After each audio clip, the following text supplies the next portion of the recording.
Benjamin Franklin. Benjamin Franklin. Benjamin Franklin. These men spoke up for what they thought was right. From their courage came such documents as the Declaration of Independence and the Constitution of the United States. From their willingness to speak what was sometimes unpopular but right, we enjoy such liberties as freedom of speech, the right to keep and bear arms, and freedom of religion. There are those who still wish to oppress our freedoms, and there are still patriots willing to stand up and defend life, liberty, and the pursuit of happiness. Men like Zeb Bell, who honor our founding fathers and what they stood for. It's now time for Zeb at the ranch, speaking up and defending your freedoms.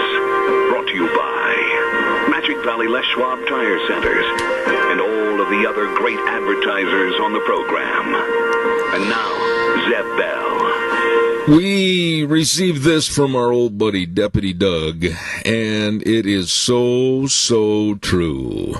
The biggest communication problem is we don't listen to understand, we listen to reply. I think we're all guilty of that. Here comes Kate Smith, and God Bless America, followed by a Patriot. With our Pledge of Allegiance, come on, Patriots, let's start the week off right. Good morning, good morning. And a good morning to you and yours. I'm Zeb Bell, and we're right here in the saddle, ready to go for the next 3 hours on Zeb at the Ranch, brought to you by our major sponsor, your Magic Valley Les Schwab Tire Centers, all 7 locations serving you with a great big fall tire sale going on right now. Stop in and see them today, along with some of our fantastic advertisers like Burley Physical Therapy and Rehabilitation at 1263 Bennett Avenue, Suite 2 in Burley, helping you get back to being you. And Greystone Crossing Independent Senior Living at 1221 21st Street in Hayburn. Seniors living the good life with friends. And right now, let's go to the phone line and have our Pledge of Allegiance. Good morning. Good morning, sir. My friend. I pledge allegiance to the flag of the United States of America, to the republic for which it stands, one nation, under God, indivisible, with liberty and justice for all. Thank you, Deputy Doug, and we appreciate it. And right now, it's time for our weather, brought to you by K&R Rental at 256 South, 600 west of Hayburn. Right there, you can't miss them on the Burley-Paul Highway. And Roger and the crew get there early in the morning to serve you with the best of tools and equipment for any job you need to finish up. Absolutely. Oh, by the way, too, don't forget, still have some time, I think, with the weather to get those air compressors to blow out those sprinkler lines, and they've got all the heaters. They've got all the equipment to help you for finishing a job, maybe before that weather turns bad every day. You better get a hold of them. K&R Rental, 678-3122. And right now, here's Gina with the weather. Well, we are expecting mostly sunny skies for this week, but temperatures are going to be dropping. Here's a look at your weather forecast. Mostly sunny skies for today. It is going to be breezy, winds out of the west at about 15 miles an hour. Gusts as high as 35 miles an hour. We are expecting a high of 52. Tonight, that breeze is going to continue. Partly cloudy skies with a low of 38. We could have wind gusts as high as 35 miles an hour. For tomorrow, mostly sunny skies, breezy with a high of 61. Looks like partly cloudy, breezy, and a low of 48 for Tuesday night. By Wednesday, mostly sunny skies. Winds are going to be dying down just a little bit with a high of 55. And by Thursday, sunny and 53. That's what's your weather forecast for Zeb at the Ranch. I've had enough wind. I don't know about you, but Saturday, I'll talk about that in just a moment. Woo! K&R Rental brings you the weather. And again, they're located at 256 South, 600 west of Hayburn. They've got everything for you to finish any kind of a job. Not sure what you need? Call Roger and the crew at 678-3122. On the Burley-Paul Highway, K&R Rental. Really good people. By the way, when we mention really good people, we also want to mention our friends over at Daryl's Cleaners. And, of course, they're at 1223 Albion Avenue in Burley. I don't depend on anybody else. I depend on them because I want, when I go out and I have a lot of public speaking and etc., I want my clothes to look just really sharp, and they do just that. Best of Dry Cleaning, and for those of you that don't have time to do your own washing, they'll wash, dry, fold, and iron all your clothes, just like Mama used to at Darrow's Cleaners, 1223 Albion Avenue in Burley. You stop in and see Kevin and Cindy today. Caller, I'll be right there. Stand by. I also want to acknowledge the fact that we're very, very appreciative to have Ramsey Heating and Electric on our program at 2600 Overland Avenue in Burley. They also get there early in the morning at 7:30 to 5, Monday through Friday, to better serve you with all your heating, cooling, and electrical needs. Absolutely the truth. All your heating, cooling, and electrical needs for over almost 7 decades. My goodness, work with the best. They've been there for a long time with the best of people. Ramsey Heating and Electric in Burley, 678-0459. Caller, good morning. You're on the air. Good morning, Zeb. Yes, sir. This morning. I am peachy fine, wonderful. Well, that's good, because I'm going to rain on your parade. Go ahead. Okay. Taxes, taxes, taxes. When are we going to have enough? Never. 1963, Idaho came up with a proposition of 3% sales tax. And they said, it's for the children. It's for education. And we went along with it and gave them their way. And then years later, they come back with, it's always about the children. Yes. But it never gets there. Like the lottery, for instance, which I detest. I think it's the worst thing that we could have ever done. But they said, it's for the children. What did they get out of it? I don't see any difference. When is enough enough? Well, there never will be enough. Let's just make the point that when it comes to government and taxation of the people, believe me, it's like a fire. It can't consume enough. It needs more forage, more wood, more everything to keep the fire going. And when you say about the children, that's also one of the other really destitute of any mentality sayings that the environmentalists use when they say to lock up lands away from us. Oh, well, we've got to preserve it for the children. Wait a minute. Stop. Use a little common sense. You and I can't see it. You and I can't step on it. You and I can't go to it, but they're going to save it for the children, which is the biggest doggone blatant lie in the world. It certainly is, and I'm glad you brought that up, because climate change, if you want to climate change, we have it Saturday. It's terrible. Let me tell you, I hope that the world-famous meteorologist Jim Jones over in Eden was sitting in his home looking out the big bay window, because you're not kidding. There was a climate change, all right. When that news announcement from the Weather Bureau came on with a beep, beep on the television, I was watching a football game. It was no longer than maybe 30 seconds later that, look out, mama, here we go with the 63 to 64 mile an hour winds and snow. Don't give me this garbage about climate change. Keith, I absolutely am going to come right out and be very blatant to these people. They're not smart. They're not very intelligent. All they are followers. They're followers of a movement to take over control of the entirety of the population, not only in this country, but the world. And people that follow this imbecilic climate change, they're not real bright. Well, their philosophy is, if you keep telling them that and telling them that, pretty soon it becomes real to them. Well, it may be real to them, but there's no basics of fact. I mean, I've had a lot of climate change scientists on our program that don't believe in this garbage, absolutely are preaching against it as nothing more than a methodology of control. And I feel sorry for the lack of education for people that want to say all of a sudden, well, this is real, we're all going to die in 11 years. Oh, give me a break. By the way, how's your blood pressure? I'll tell you what, Cottam, don't do it anymore. I got to watch it. I haven't taken my pill yet. You have a good day. Okay, thank you.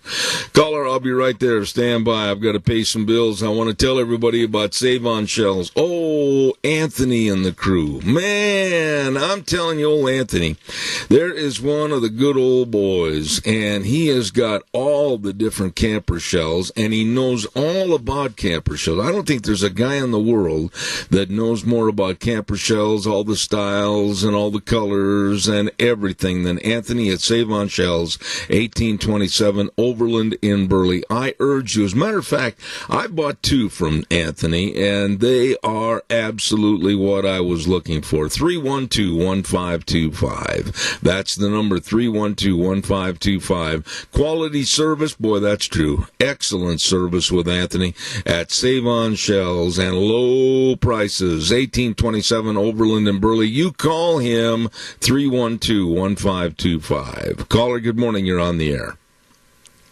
Yeah, good morning, Zeb. You know, it's really sad that we allow our education system to totally propagandize our people, not only in school, but colleges, our lower schools and colleges, on this global warming hoax. I mean, the one thing they never tell you, they talk about eliminating carbon dioxide. I can guarantee you, if you like to breathe and you like to eat, you better not be too hard on carbon dioxide because it's used in photosynthesis to produce food and oxygen. All right, wait a minute. Adrian, I'm not going to let you ramble this morning because I want to jump in. I want to give you a lot of praise for always speaking up with the honest truth on this issue. Why then, and I mean this, why then aren't more people with your credentials, your schooling and education, why aren't they speaking up and fighting back and getting in the face of these environmentalists that really don't know come here from Sikkim? Well, they're trying to, but, like our local paper here, I can't put anything in the paper. They will refuse. They will not publish anything against man-caused global warming. All right, I'm going to interject something else. Hold on a minute. Hold on, Adrian, just a minute. I want to interject another point there. You mean to tell me that they will not listen to you, who is a scientist and has a degree in what you're talking about, but they will put op-eds in the paper from a guy that's a former judge and attorney general that doesn't know anything about meteorology or any study of climatology, Jim Jones? Well, absolutely. That's just it. See, it's a one-sided deal. Here, and we hear this: 97% of the scientists. That's based on only 77 hand-selected scientists. I guess they got convinced two of them to go against man-caused global warming. So 75 out of the 77, that's their 97%. And there's over 31,374 and counting U.S. scientists, including over 9,000 PhD scientists that have signed on against man-caused global warming. I agree. How many times you heard that in the media other than few of us getting on talk radio like now to point this out? This is all about, like you said earlier, this is to control all human activity on the planet, not just the U.S., but we're the country they want to take down first. Yeah, absolutely. The thing that gets me is the lack of credentials, the lack of knowledge, the lack of naming these individuals that supposedly 97% all agree. I want people's names. I want to be able to call them. I want to put them on this program. I want to ask what they want. I want to ask what the net result will be of man trying to supersede what God is trying to do or is doing in the atmosphere. I want to see why these people think they're bigger and better than God. Well, it's just sad that we've allowed our education system to become a propaganda arm for the Democratic Party and socialists in general. And I think that I use this illustration, and I probably have on the air before, but if you take the Earth's atmosphere and how ludicrous this CO2 thing is, take the Earth's atmosphere and visualize 100,000 seat football stadium. Okay, so how many seats would carbon dioxide get out of that 100,000? Okay, it wouldn't even make a small cheering section. It'd be 41 seats at 410 parts per million. Yeah. You just take 1 zero off a million, you got 100,000. You take a zero off of 410, you got 41 seats out. You wouldn't even notice them in a big stadium. And it's so ludicrous, it's unbelievable. Our plants are starving they would like to have about 4 to 5 times as much CO2. God has put that into their genetics. And so our plants do much better now, and we're growing bigger and better crops because we have more CO2. And Idaho Power, got to go along with what you're saying. They want to do away with this coal-fired plant at Fort Bridger, puts out 1,000 megawatts. And they're putting this ridiculous solar farm out here, and at best it's going to give you maybe 100 megawatts, but the sun doesn't shine all day, and you have to have 100% backup through natural gas or whatever, and it has to be ready to produce power instantly. That's right. When the sun doesn't goes down. I've got to run in here and do a commercial, Adrian, but I want to get you out here on this program rather than on the phone because we've got so much to discuss with these absolute destitute of any common sense environmentalists that don't know what they're talking about. Thank you so much for your call. Thank you. I appreciate it. We need to all contact Idaho Power and say, they tell us our rates are going to go down with all this boondoggle. Baloney. Imagine these 300,000 solar panels are probably all coming from China, too. That's right. Makes it even worse. I agree with you. And I thank you so much for your... Thank you very, very much. That's true. I mean, Idaho Power just absolutely lacking in any moral fiber to come on this program and answer questions. They are very cowardly, very timid, and quite frankly, I don't think that I've lost all my respect for Idaho Power and the people in charge, including some of the people right here in the Magic Valley, because they just will not stand up and be counted for being able to share opinions. They'd rather run and hide underneath their desk.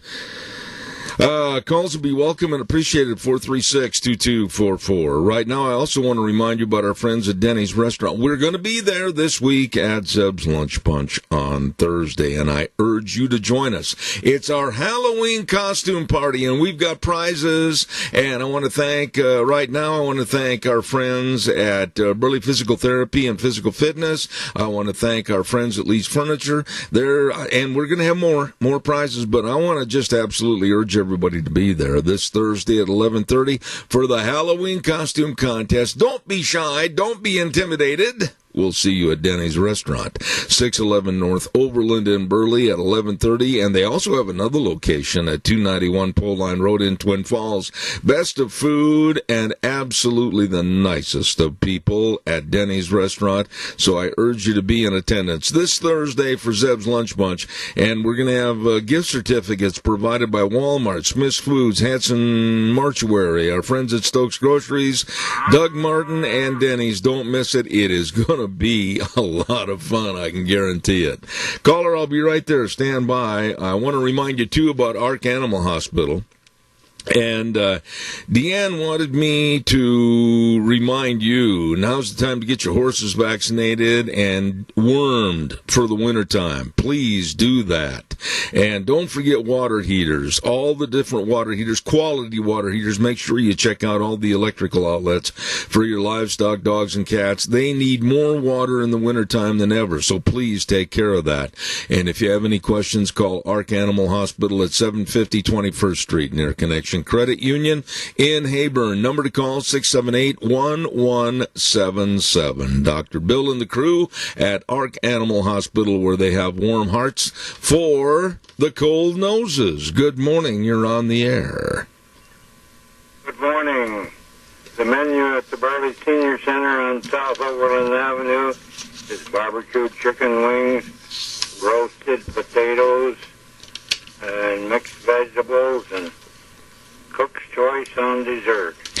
Joe, I think you missed your calling. I think you should have been a chef. I think we should call you Chef Boyar Joe. Well, I think we better leave that to the ones that are working there. All right, Joe. Hey, how much is lunch anyway? Only $5, and you call ahead, and they'll have it ready for you for 1 to go. All right, my friend. Senior Center on Overland Avenue in Burley. God bless you. Thanks, Joe. Thank you. Bye. All right, thank you. There's a good old boy. I mean, if you look up in the dictionary or anything, source in the encyclopedia, good old boys, you're going to find Joe there. Calls are welcome, 436-2244. Caller, I'll be right there. Dino Septic Service doing the job that you and I don't want to do. That's right. Out there pumping septic tanks or cleaning out sewer and sink drain line. No. Call the pros, call the best, call the people that care and get the job done. And that's Dino's Septic Service at 436-6526 or 678-1638. Absolutely, they serve you with a big truck that pulls in your yard that says smells cargo on the way. They are the best, and they've expanded their business to better serve more people here in the valley. Dino's Septic Service. You get a hold of them today. Caller, good morning. You're on the air. Good morning, sir. My friend. Now, on the CO2, don't they inject CO2 in greenhouses to help the plants grow better? Well, gee whiz, I've heard that. Yeah, and what happens to the workers when they walk in those greenhouses being injected with CO2? Nothing. That's it. Why, it's a healthy environment. It is. I mean, I've listened to Marsha Blackburn. She's senator. Yeah. I've listened to her on the Christian radio network here a while back, and they were talking about climate change, and she come up with some fantastic points, which are fact, that the global warming is a way to bring the world into a one-world government. Absolutely. And let me just throw this at you, pardon my interruption, but honestly, Doug, with the exception of a few warm days in the summer, which, oh, gee, golly gosh, summer is supposed to have some hot days, July and August.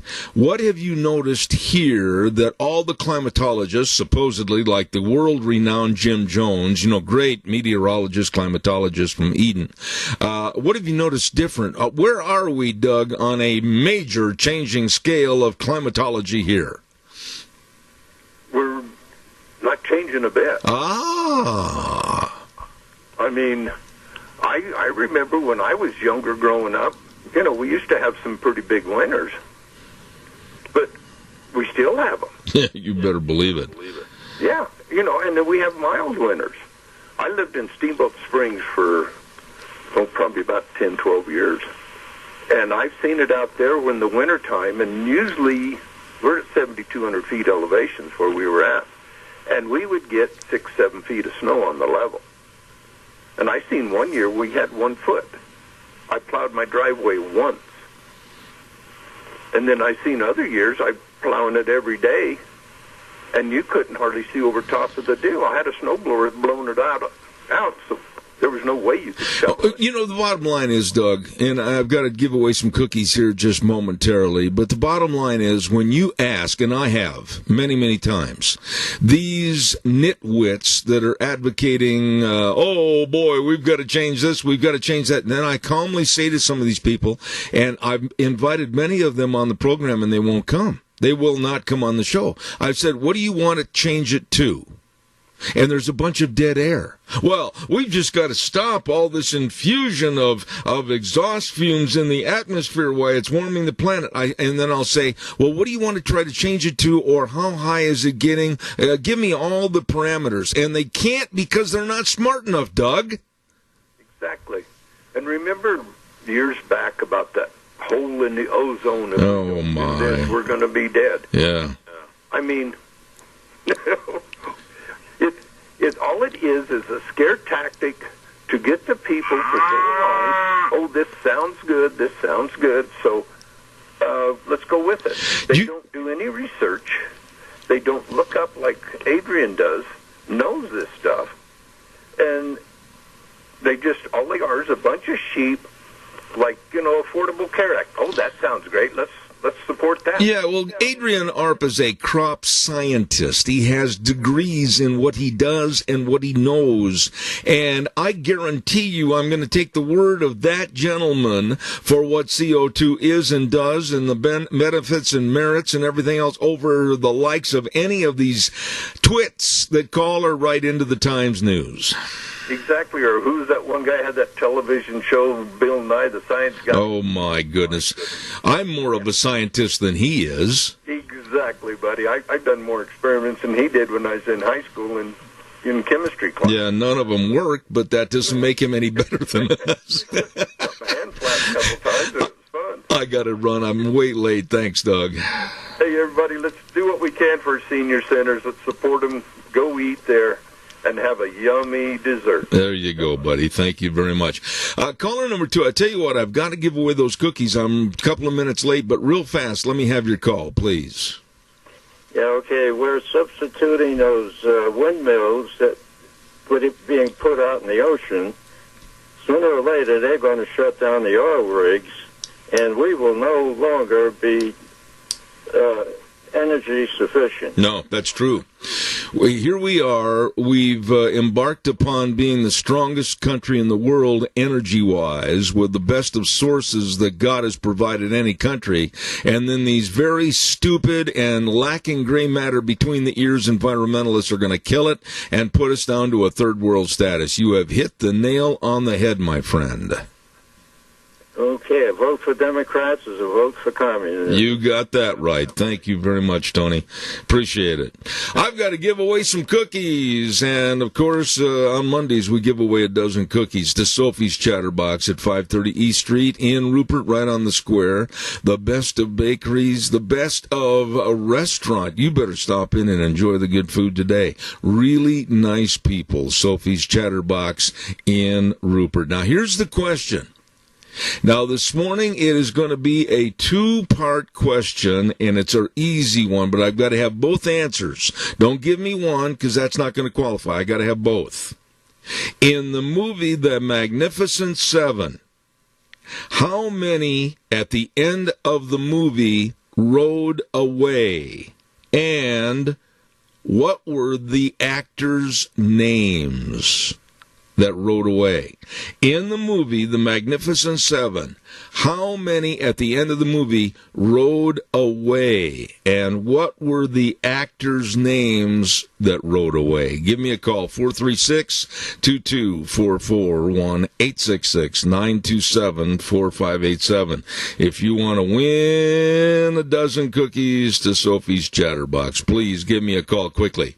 In the movie, The Magnificent Seven, at the end of the movie, how many rode away, and what were the actors' names? Caller, good morning. You're on the air. Well, this is a guess, but I'm going to say 2, Yul Brynner and Steve McQueen. What kind of cookies do you like? I don't know. I'll go over there and pick them out, because that's what you do. Well, I'm going to tell you something, Randy. This is Randy Golay, and that's right. There were 2 that rode away. Now, a lot of people get confused when they think about the end of the movie, and the younger member of the Magnificent Seven turned around and went back and stayed with his girlfriend, and 2 rode away, and they were Yul Brynner and Steve McQueen. Randy, I appreciate it. Randy Golay, you're the winner of the cookies. The only stipulation is if you get sugar cookies, you got to bring some by here. Now, I got a comment about global warming, but unless you want me to call back. No, go ahead. What the heck? We're all caught up. Well, I used to farm north of Jerome, and I've been getting the Idaho Grain Producers Association magazine since then. And I read it, and there's a lot of good things in it. And I don't even know if they know what this guy said, but this guy is Will Hart. He's the executive director of Idaho Consumer-Owned Utilities Association, one of Idaho's greatest assets, hydropower.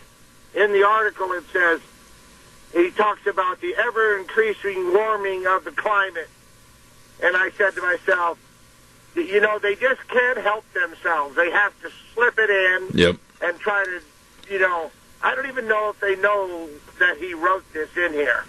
because this magazine is about, it doesn't go down that road.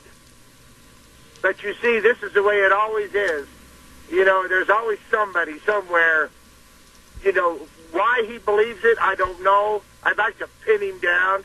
But why does anybody believe it? It snowed up in Featherville's, you know, up in the mountains, some 10 inches, 7 to 10 inches, okay, over this weekend. Well, let me just jump in here and say this about green energy and shutting down already very efficient forms and sources of energy and going into the land of the unknown with unknown costs and unknown restrictions and unknown regulations, etc. It's idiotic. And the only way that you and I and all the customers that deserve to get answers is to get some member that has any knowledge whatsoever of what we're talking about from Idaho Power and to why they want to go green energy on this program. But they're very cowardly. They're very timid about coming on this program, and it would be a very professional setting. If you were the Idaho Power representative, Randy, I would say good morning. We have with us Randy Golay, and we're going to be visiting about Idaho Power's green energy, and I have questions. Why can't they do that? Because I think they're hiding something, and besides that, they're underneath their desk. It's unbelievable. It's just like this stupid paper. I get it once a week because they give it to me for free. So I read through it, and I'll hit the, the op-ed page, and Chris Houston said that our president was in over his head. Yeah. And I said to myself, the only person that's in over his head is you. I just, wait a minute, stop right there. Why in the world does somebody give any credence to a guy by the name of Chris Houston that writes that op-ed in the Times News? What right does he have to say that President Trump is over his head? I mean, here's a guy that really virtually hasn't done that much or been anywhere or done anything. I mean, his accolades on his achievements aren't really that lengthy, and I'm supposed to pay attention to him? Well, he was on with KMBT News, and he was saying stuff there, and I would call the station. You know, it's easy. You just, whatever. And I would leave messages for him. He never called me back. But the next, and I don't know, he's not on there anymore, but, maybe it was about the Hammonds, and he has opinion about them, or, it doesn't matter whether or not it's Channel 6, Channel 7, Channel 11. Every day, they beat up Donald Trump, and they talk about global warming. But all of them. Well, it's got to the point where we have to fight back, and I'm making it a point to name names of the people that step up and are trying to change our society and say, we're all going to burn up in 11 years. You know something?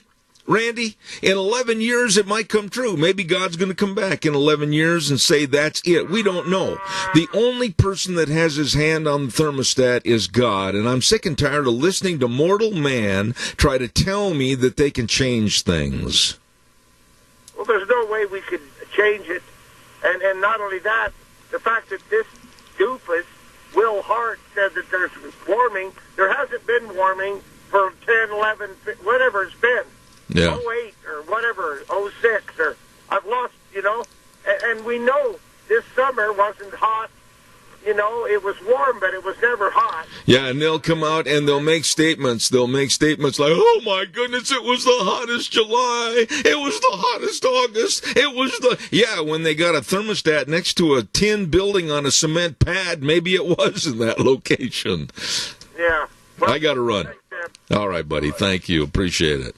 Yeah, I've read some of the charts. I got to say this real quick about what Randy was just talking about.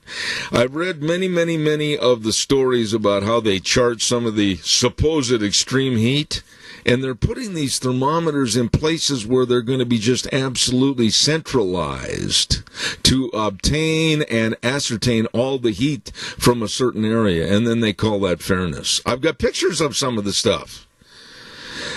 Caller, I'll be right there. Stand by. Berry Equipment and Rental, Sales, Service, and Parts. I want to tell you, they've got, at the Burley location, all the hammer drills. I mean, they've got the hammer drills and all the bits up to 2 inches at the Burley store, and they've got all the bobcats. They got everything. I mean, if you're lifting or digging or pushing or carrying or grading or leveling, they've got all the equipment to get the job done. Make no bones about it. All you've got to do is call them or stop in. 3 locations, 159 West Highway 30 in Burley, 465 Addison Avenue West in Twin, and the Nampa location. I mean, hey, why sit around and go, gee, I don't know how I'm going to get this done? Hey, they've got the big dudes to make sure the equipment and the job, no match. You can take care of it. Berry Equipment and Rental, Burley, Twin Falls, and Nampa. Caller, good morning. You're on the air.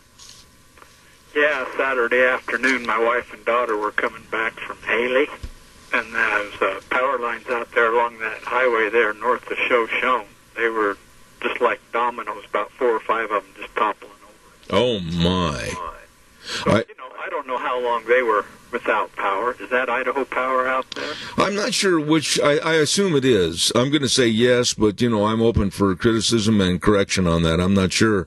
But I can tell you that when that wind hit my place, there was a couple of minutes that I thought that some of the trees on the west side of my house were going to go right through my big bay windows. I was very, very concerned. Yeah, so I don't know how long, I'm sure there were a number of people who were without power that evening. So. Yeah. No, I tell you what, it was a scary situation. The wind was really, I know they clocked it in the Twin Falls area, and I'm sure it was the same out in the outlying areas, over 60 miles an hour, some places 63, some places 64 miles an hour, and I'll tell you, that'll bring a lot of things down. I guess he's gone. Sir. Okay, well, thanks, Wheels. Appreciate it. Calls welcome, 436-2244, 1-866-927-4587. Caller, good morning. I'll take your call before I go to the weather. You're on. Good morning again. Yes, sir. Okay, let's take some of this climate change that we actually have caused, but it's not for the worst. No, whoa, wait a minute. What do you think that... Wait a minute, Keith. You made a statement there. You got to back it up. What climate did you cause? Okay, let's look at it this way. In the early 50s, I used to go to Las Vegas because my sister lived there. And do you know what the humidity was then? 0. Okay. There was no humidity.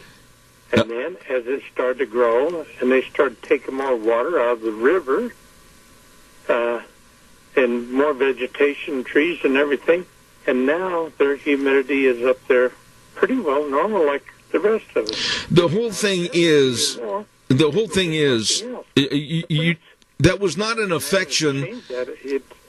The weather hasn't changed it. Yeah. Man has changed. Yeah. But when you talk about man-made climate change, no, you're wrong. Man has not changed the climate. If anything, there might be a minuscule percentage of 1 degree that's in the thousands. And you can't say that man has changed the climate. Climate is there. Man might have changed the local environment by creating more irrigation systems and everything, but it didn't change the climate. Let's keep a difference there. Yes, and a good analogy is, too, that out there in Malta, you didn't used to be able to raise sugar beets out there because the season was too short. But since they started sprinkling, irrigation and everything, it's like this morning, it's warmer in Malta than it is in Twin Falls. How many agricultural programs, whether it's raising potatoes, sugar beets, corn, alfalfa, hay, whatever the case might be, how many agricultural businesses do you think are going to go under with a tampering or a cooling of mankind on the thermostat? I mean, growth depends upon warm climes. You're not going to see alfalfa hay grown in the climes of Iceland. That's correct. The man above has his finger on the thermostat. Amen. I got to do a weather, Keith. Always good to talk to you. Thank you. All right, buddy. Hey, right now the weather, and I want to reiterate that the weather brought to you by our friends at Mount Harrison Audiology and Hearing Aids. Where are they? They're right behind the Minidoka Hospital across from the emergency room, and I want to urge you to write down their new number. And as I say that, Deanne, I can't find, yes I did, I found it in my little pile of papers here, the new number for you to call, 417-8799. That's right, 208-417-8799. And I urge you, if you're having any hearing problems, to get a hold of them today and go make an appointment for a hearing screening. They are the best at helping you, absolutely. They know hearing loss affects each person differently, and they want to make sure that they treat you. 417-8799, Mount Harrison Audiology and Hearing Aids. And right now, here's Gina with the weather. Well, we are expecting mostly sunny skies for this week, but temperatures are going to be dropping. Here's a look at your weather forecast. Mostly sunny skies for today. It is going to be breezy, winds out of the west at about 15 miles an hour. Gusts as high as 35 miles an hour. We are expecting a high of 52. Tonight, that breeze is going to continue. Partly cloudy skies with a low of 38. We could have wind gusts as high as 35 miles an hour. For tomorrow, mostly sunny skies, breezy with a high of 61. Looks like partly cloudy, breezy, and a low of 40 for Tuesday night. By Wednesday, mostly sunny skies. Winds are going to be dying down just a little bit with a high of 55. And by Thursday, sunny and 53. That's a look at your weather forecast for Zeb at the Ranch. Thank you, Gina, and brought to everybody this hour by Mount Harrison Audiology and Hearing Aids. And believe me, write the number down. Here we go, 208-417-8799. You call them, make an appointment, and don't let your diminished hearing go any further. They can help, and they will help at Mount Harrison Audiology and Hearing Aids. Wonderful, wonderful people. Calls are welcome and appreciated. 436-2244, 1-866-927-4587. There are dumb and very stupid people involved in trying to control you and our society. I'll say it again because they are dumb and very stupid. There is one of the examples of being dumb and very stupid. A man from New York State, his name is Jamal Bowman, and he is running for the state congressional seat in New York State. And he came out over the weekend and said we would all be safer. Hang on to your resistals with this one. We would all be safer if all the cops in the United States were unarmed. No guns. When I heard this, I just absolutely sat there and I just stared at the television set for the story that was on the air about this despicable, stupid person saying that we would all be safer if cops were unarmed and just the bad guys would have guns, but we could stop them with other means and motives, of which was never discussed. This is insanity. It's another stupid assault on our police force. Caller, good morning. You're on the air. Good morning, Zeb. I agree with that. And here's the thing that I'm going to say. This climate change hoax is the biggest farce, the biggest hoax that ever has been put upon the people of the world by these liberal idiots that have no mind at all about what's really going on. And I'm going to take a little sidestep here and say that if these so-called environmentalists really wanted to help the climate change, they would promote hydroelectric power. Mm-hmm. They would promote nuclear power, Mm-hmm. and stuff like that. This renewable stuff, when the wind doesn't blow, the windmills make no power. When the sun doesn't shine, the solar panels don't make no power. So they're not reliable. We need reliable, consistent power, and hydro and nuclear are the way to go.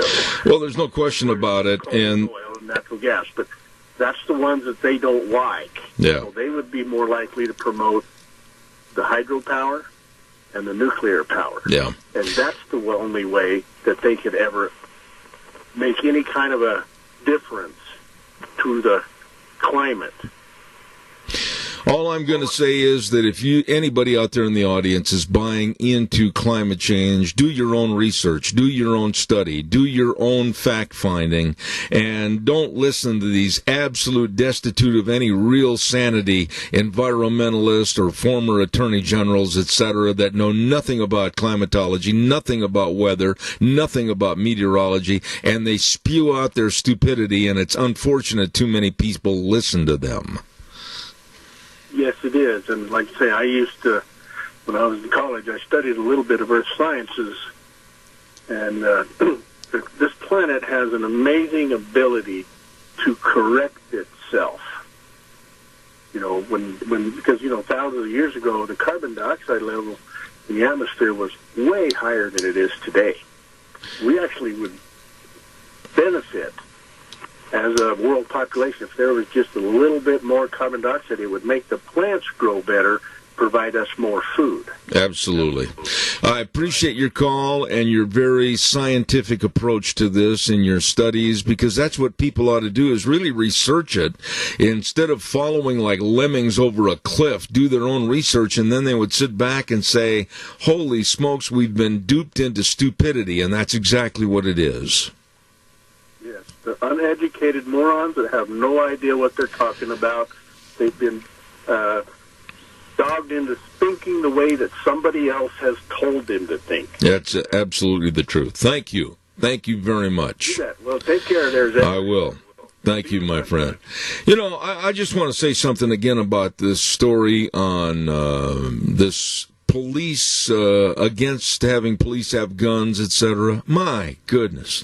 What kind of a completely lawless, anarchy, chaotic society would we have without the police being able not only to protect us, but also themselves? And when you talk about somebody running for public office in a state congressional seat like New York, and unfortunately New York carries a lot of power, Jamal Bowman saying that we'd all be safer if the cops were unarmed, you've got to sit back and you've got to say, wait a minute. This kind of incompetency, this kind of idiocy has to be thwarted, and I'm going to speak out against this man even though I live in Idaho. Honestly.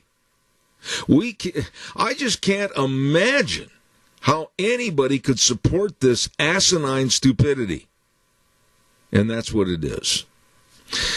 Let's see, what else have I got? Oh, there's quite a food fight going on. Oh, it's getting a little nasty, and these old girls are going to get downright dirty. And that's Tulsi Gabbard of Hawaii and Hillary Clinton. They don't like each other, and they make no bones about it. And Tulsi Gabbard has come right out and said that Hillary Clinton has done and said things that are very derogatory towards Gabbard's campaign, possibly not only for the presidency, but also her tenure in politics. And Gabbard is firing back and saying that the Clinton power, and I'm making a summation here on all the things that have been said, that the Clinton power and the evil behind the Clintons is something that has really dethroned a lot of people trying to run for political office. And this thing's going to get worse. We're going to be talking to Richard Manning in a few moments about this Gabbard and Clinton fight that might escalate. I think it's great, really. Oh, and by the way, for those of you that were worried and concerned that Elizabeth Warren was just waiting for the right moment to come out with a Medicare for All pay plan. Well, it's coming. It's coming, she said. And it is going to be in the trillions. I didn't say billions. I said the trillions. And she's going to unveil it for us. Why, I can hardly wait. Hey, don't forget your Magic Valley Les Schwab Tire Centers. All 7 locations serving you with a great big fall tire sale going on right now. And don't forget it's your Magic Valley Les Schwab Tire Centers. They've been doing the right thing since 1952. All the tires, all the tread designs, everything for you at your Magic Valley Les Schwab Tire Centers. I'm going to tell you, along with all the tires for all your vehicles and all your trailers, I want to mention that they have the best in brake service, the best in front end alignment, shocks and struts and batteries. And I urge you to stop in and talk to them today. They are the best. Lane and Rupert, Dave on Blue Lakes and Twin, Mike and Buell, Mike and Jerome, the Twist family in Paul, Daniel on Poline in Twin Falls, and Trent on Overland in Burley. The best, your Magic Valley Les Schwab Tire Centers. We're going to take a little break right now for the news, and then we're going to come back with Richard Manning at 9:06, and then Frosty Woldridge at 9:30. We've got author Mary Colbert at 10:06, and the pastor to President Donald Trump, Paula White, coming up at 10:32 this morning. Have a good day. I'll be right back.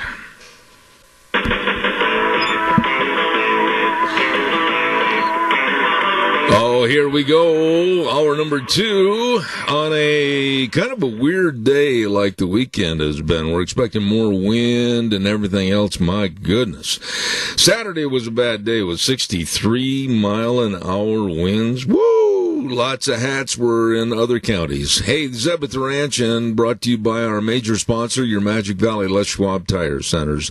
All 7 locations serving you with a great big fall tire sale going on right now. And also some excellent advertisers like Burley Physical Therapy and Rehabilitation at 1263 Bennett Avenue, Suite 2 in Burley, helping you get back to being you. And Greystone Crossing Independent Senior Living at 1221 21st Street in Hayburn. Seniors living the good life with friends. Right now, old buddy Wheels has got this good word for Western Waste. From the canyons of the Snake River and all across southern Idaho, we're all at the Jordan struggle. Western waste services, we care about our community, our resources, and this free land. Western waste services is landing ahead, always at your disposal. Western waste services. I want to tell everybody I started to clean out my office the other day. I did, and I realized that I need dumpsters. I need dumpsters, and I got to call Western Waste Services. They've got them in various sizes. They'll bring a dumpster over to you, drop it off, you fill it up, they'll come and get it. Oh my goodness, this office, it's going to take some work, boys and girls, and I'll guarantee you they can help, they will help, because they're always at your disposal. Western Waste Services, the number to call, 734-6969. Wonderful, wonderful people. By the way, I want to quickly say before we go to our guests, this afternoon I'm going to be over again at Burley Physical Therapy and Rehabilitation with Nick Greenwell and all the excellent physical therapists over there at Burley Physical Therapy and Rehabilitation, 1263 Bennett Avenue, Suite 2 in Burley, and all the exercise programs and the only one of its kind, the hydrotherapy pool, to get people in there and strengthen those muscles. They are so good in helping you get back to being you. I urge you to call the number 678-1191. That number again, 678-1191. Burley Physical Therapy and Rehabilitation, absolutely the best. And when we talk about yes, Wheels. I was just going to let you know, I've been trying to get a hold of Richard Manning.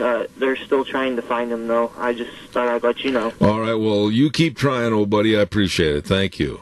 Thank you. Well, while we have just a moment here, I also want to mention about our friends at Hanson Mortuary at 710 6th Street in Rupert.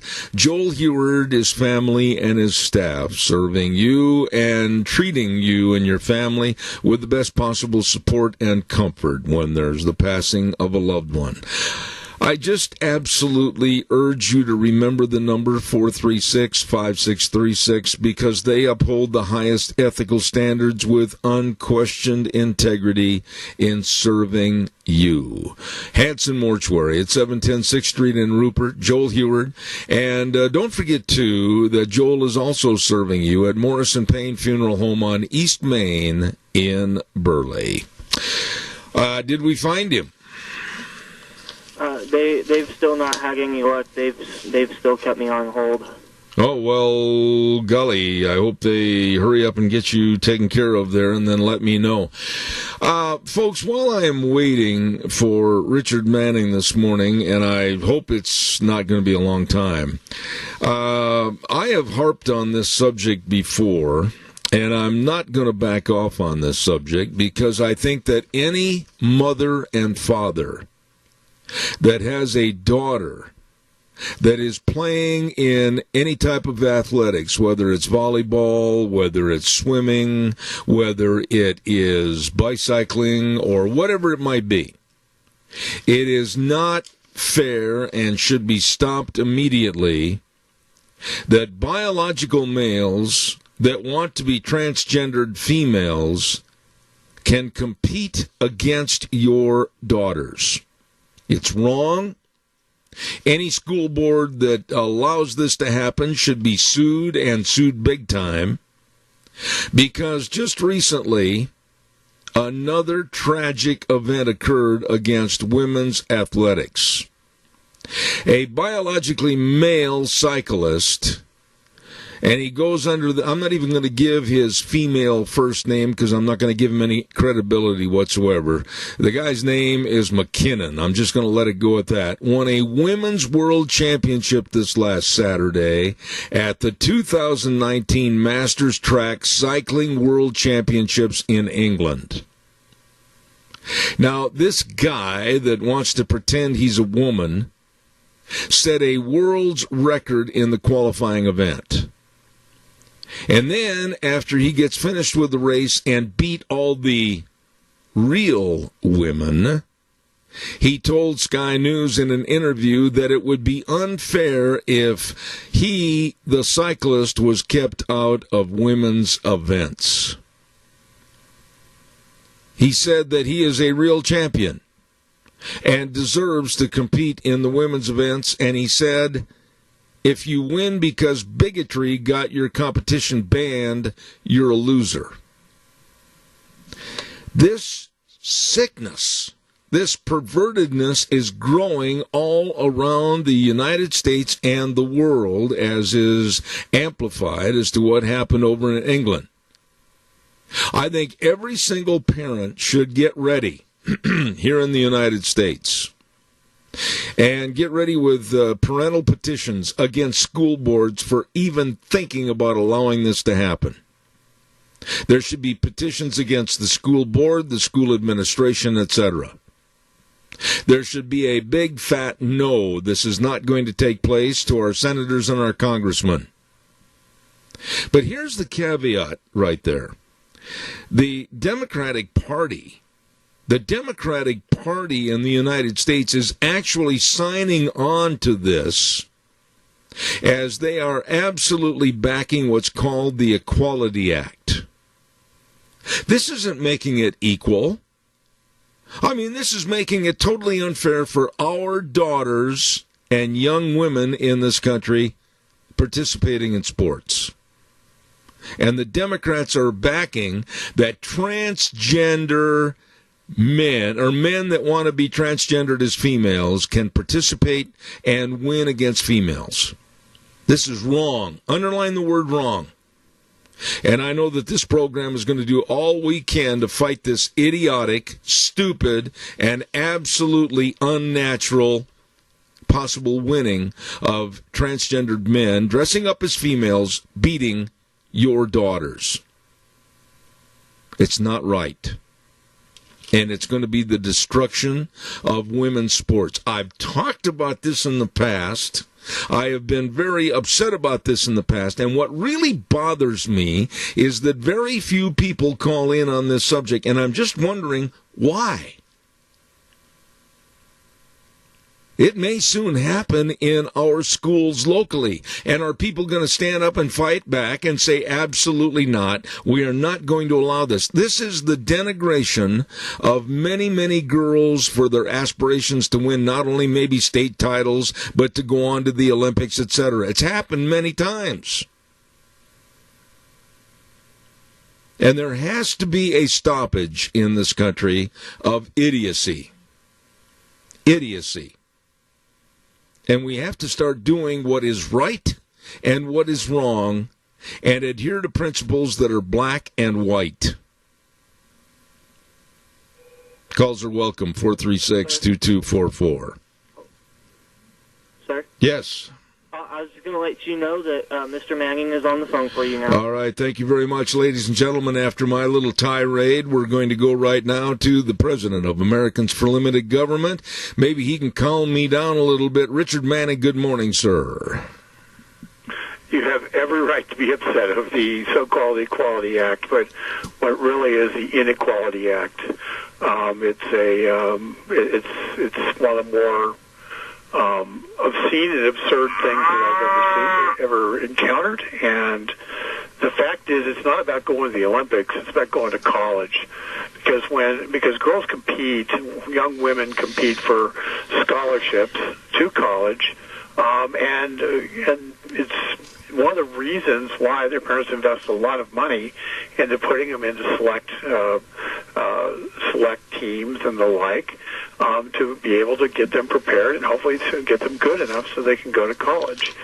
And if boys are going to compete with them and defeat them, at that point, the college scholarships go away, and the incentive to do it goes away. You want to put a stake through the heart of women's sports, continue with this nonsense. Well, Rick, honestly, I mean, why aren't parents lined up 50, 60 on the sidewalk in front of every school in America with petitions saying, you better not let this happen here or we're going to sue you into next month? Absolutely, this is ludicrous. It's taking away the money and the inspiration and the main goal of Title IX for girls' sports, and it's making it a mockery by letting biological males compete, whether it's basketball, track, cycling, whatever. This is insanity personified. I think the truth is, I don't think most people believe it. I don't think most people believe that it's actually happening. There's some dispute right now as to whether or not the Olympics are going to allow biological males to compete against women in the Olympics in some sports. Originally, it was they had okayed it. Then men kept winning women's weightlifting championships, and they're kind of rethinking it a little bit. But if you want to know if this lunacy appears at the Olympic level in 2020, everybody will see it. They'll see it in August and early September, I guess, of 2020. And they'll be given a stark choice because every one of the people on the left, every one of those Democrats who are running for president, standing on stages everywhere, those folks all agree with it. And so people will be given a stark choice. And it'll be interesting to see if the Olympics does, in fact, allow this kind of unfair competition, and how an NBC will try to hide it from the American public. Rick, let me ask you this. I've played a lot of sports, and I've been dedicated to sports all my life in athletics. But when it comes to records and record keeping on the various events, how are they going to do that with transgender males becoming involved in female sports? What good is a record? Well, doing it now is they're saying they're saying it's a record, and they're keeping it the same as if the person we're competing was a biological female.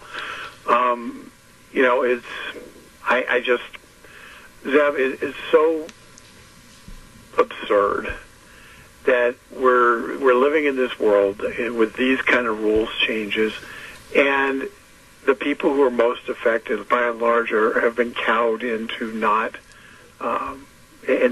talking about it, not objecting, because they don't want to appear to be intolerant or insensitive.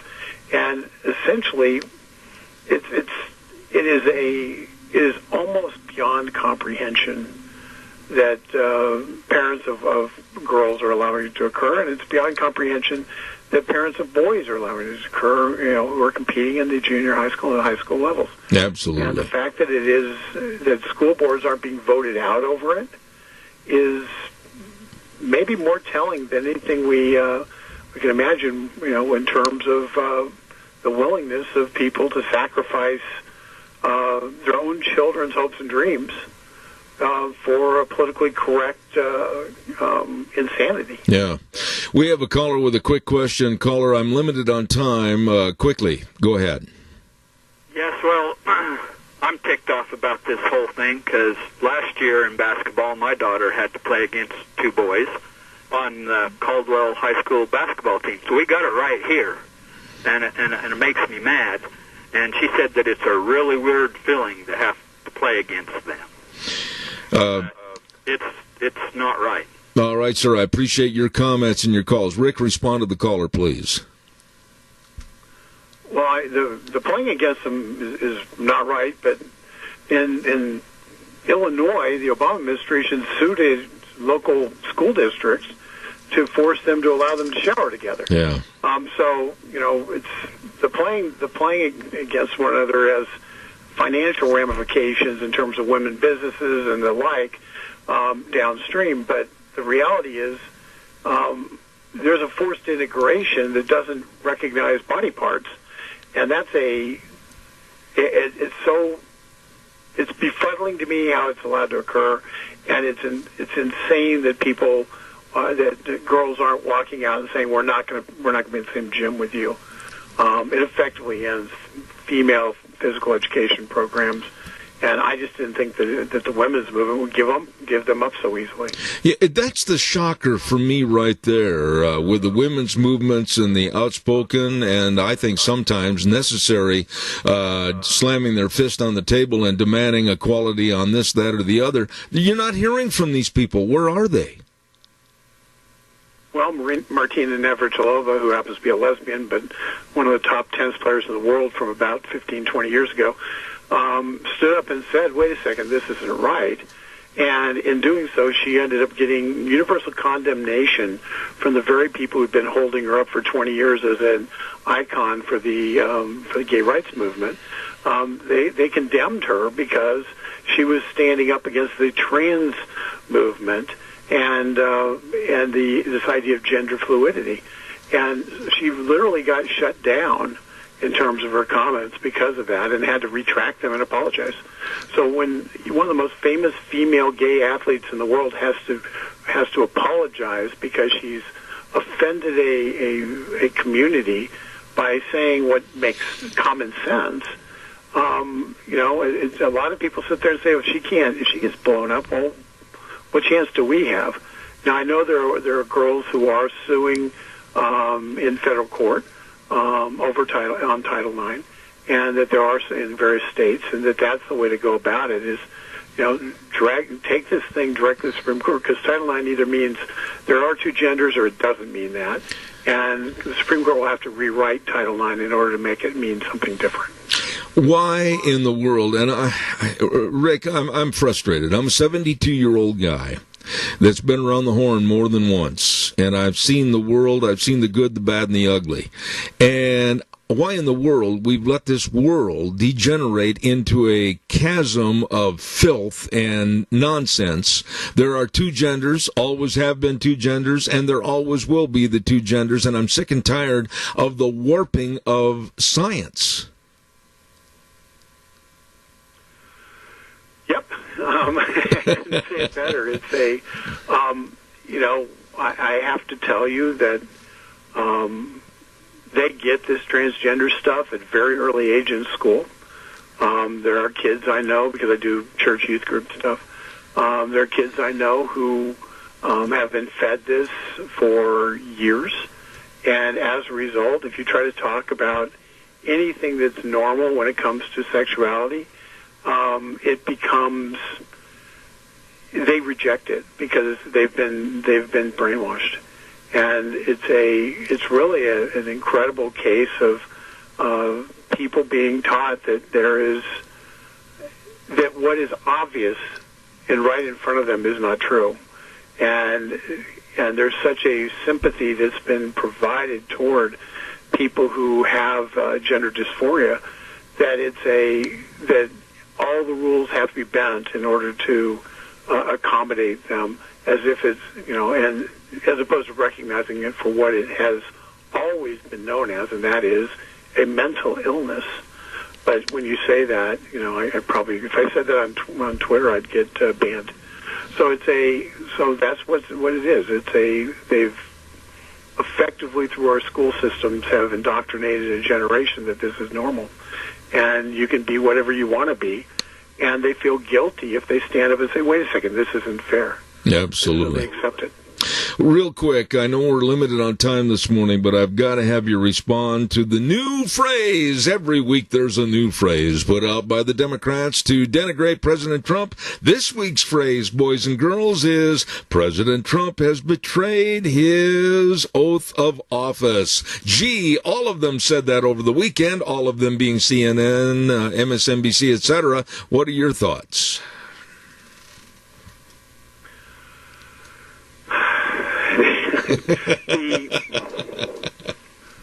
The left is sick, and there is nothing that we aren't allowed to have policy differences anymore. But the most amazing part about the whole betrayal of oath of office, because you're speaking of the Kurds and Syria in this regard, every single one of them would have, if we had escalated and put 10,000 troops in to meet the Turks, every single one of them would have attacked President Trump for escalating a war. So you sit there, and no matter which attack you take, you're wrong. And so you just take so he tries to do what he thinks is the right thing at the time, and make the argument himself. But the fact is, every single one of those Democrats would have attacked this president if he'd said, the Turkish invasion will not stand. We're going to put 10,000 troops on the ground. I'm asking for a declaration of war against Turkey because they're attacking the Kurds, and I'm going to go into alliance with the Syrian and the Russians in fighting our NATO ally. That would have been a really exciting time. We would have seen a lot of Kentucky-like explosions, but the fact is, what he did actually created the best possible situation for the Kurds, and while they may not realize it right now, it's their one chance to actually get an autonomous state. Absolutely. So you get right down to it. The Democrats, as usual, will make something up based on anything he does, and it doesn't matter philosophically whether they would have agreed with it 15 minutes ago or not. If Trump does it, it's wrong. Absolutely. Okay, I'm out of time, and I wished I had more time, but I was thinking before I introduced you this morning, living back in the land of D.C., that you really live an everyday example of the Clint Eastwood movie, The Good, the Bad, and the Ugly, and I'll explain that. The good, the Washington Nationals are going to the World Series. The bad, all of our politicians. And the ugly, the Washington Redskins. Would you disagree? I would have gone with the bad being the Washington Redskins and the ugly being Nancy Pelosi. That's okay. Rick, it's always a pleasure to have you, President of Americans for Limited Government. Richard Manning, thank you so much. God bless, man. We'll talk to you next week. Take care. Thank you very much. I enjoy having that man on the air. He gives you a clear-cut picture of what really is going on politically, and thank you very much to Rick Manning. I want to remind you, too, about our friend Scott Gano, Scott Gano Landscaping. Now, after this weekend, I'll bet you with all that wind that was sickling through Magic Valley, I mean really sickling through, woo! 60-mile-an-hour plus winds. My goodness. They're probably busy doing a lot of tree trimming, and if you're having a problem with any kind of your trees, fruit trees, ornamental, shade trees, whatever, large, dangerous trees, you'd better call them at 438-2485 or 431-8733. They do a wonderful job, and I'll guarantee his crew, they're busy right now. Get on the list, man. I'll tell you what, make sure those trees are not going to be a problem coming up for this winter winds. Gano Landscaping at 336 South, 450 West of Paul, 431-8733. Also, want to take some time right now and talk to you about our friends. I was just in there the other day, and by the way, I want to thank Jeff over at Lee's Furniture, Floors, and More.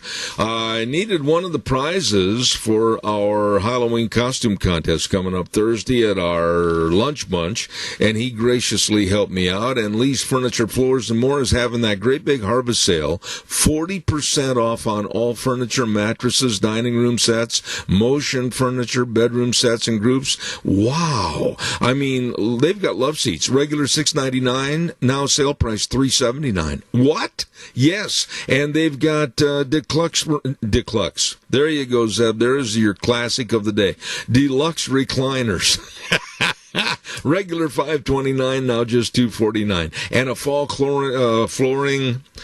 I'm going to start this whole doggone ad all over again. Welcome to Lee's Furniture, Floors, and More, where they also have fall flooring closeout specials. There you go. And before I lose them as a client, I'm going to say stop in and see them today at Lee's Furniture, Floors, and More for their big harvest sale. 40% off, and they're located at 459 Overland in Burley. Lee's Furniture, Floors, and More. You talk about falling down the elevator shaft. I did that on that one. Also, quickly, while we have just a minute, and while Frosty's probably sitting on the line laughing like crazy, let's ride. Let's not forget. Get outside and just enjoy the fall. Enjoy all the fall colors. And enjoy just being outside in southern Idaho. Stop over to Let's Ride, 270 Highway 24 between Rupert and the World. They're open Monday through Friday, 9 to 6, Saturdays 9 to 4. All the side-by-sides and all the four-wheelers and all the accessories to go along with it. And they've got a super service department to keep you running. Absolutely. Let's Ride. 270 Highway 24 between Rupert and the World, and it's true, absolutely true. This is where the fun is sold. Let's ride. Well, now, it's Monday, and that means we get a chance to talk to an old friend of mine. Yes? To be honest, I haven't had him call in yet. You know, this isn't good. We've had 2 in a row. What are you doing over there? You know, honestly, I thought for sure that he would call right in after Mr. Manning was finished, but, you know, I haven't had him call Okay, in. do you have his number? I only have one number, and I'm trying it right now. Okay, you keep calling and let me know if you get a hold of him, please. Okay. All right, we're waiting, maybe not so patiently, for Frosty Woldridge to call in, and calls would be appreciated at 436-2244, 1-866-927-4587. Give me a call. I want to go back to what we were talking about just a little bit ago with Rick Manning and the sickness and the pervertedness and the lack of family values and everything else. I mean, with this multi-gender, gender fluidity and everything else, it's sick, wrong, and perverted. Now, I can't be any plainer than that. And for someone that is a biologic male to compete on or against girls in their respective events is absolutely wrong and has to stop. There is no way our society should allow this to happen in any way, shape, or form. I don't care if it's a bicycling championship. I don't care if it's a basketball team. I don't care what it is. This has got to stop. They want to compete. They can form their own leagues and their own contests, but not to take away from girls in the representation of girls' sports. Caller, good morning. Yes, Wheels. Do we have Frosty? Yes, sir. sir, we do. All right. The lost is found, and we say good morning to my buddy, old friend, Frosty Woldridge in Colorado. How are you? Well, good morning, Zeb. And I just want to chime in on that. In the final analysis with over transgender athletes, fine, transgender athletes, but they need to compete among themselves. I would hope that the DNA female athletes simply boycott all future events, no matter what age group, whatever, all the way up to Olympians. But female DNA athletes need to boycott any event that has a DNA male athlete known as a transgender or known as whatever they're known as. And that would be the best way to solve this dilemma, is that all the DNA female athletes boycott any transgender participants in any race, because it's unfair. These DNA transgenders are DNA males. Males have more strength, more power, more speed, and it's simply they need to have their own category, have the transgenders run in their own category as transgender athletes, and they can have their own trophies and all that goes with this. But this absurdity of having a DNA male race against a DNA female is absolutely ludicrous, and I am totally against that continuing, and that would be the way to solve it. And that's from my perspective. It's a complete destruction of our society, the moral fabric of our society, and the fairness in our society to women. Title IX was started, and basically to create an equality for women's sports in this country, not for transgenders to be involved in women's sports. And when you have a biologic male go to a world champion cycling contest and win it against females, that is absolutely absurd, and it's time to throw the prizes down at the end of the race and walk away and say in disgust, this is insanity against women and it's got to stop. It really is. I'm amazed it's gotten this far, because it's so absurd. And what's amazing is, leaders like Nancy Pelosi are pushing, equity of the transgender bathrooms and all of that malarkey. It shows you how far out of touch these people in D.C. really have, shown themselves. Out of touch with reality, out of touch with ethics, out of touch with morality, out of touch with just common sense. And it's infuriating, and yet it's going on. So, one of the things that I've appreciated in the last several months is one of the contenders, candidates for the president.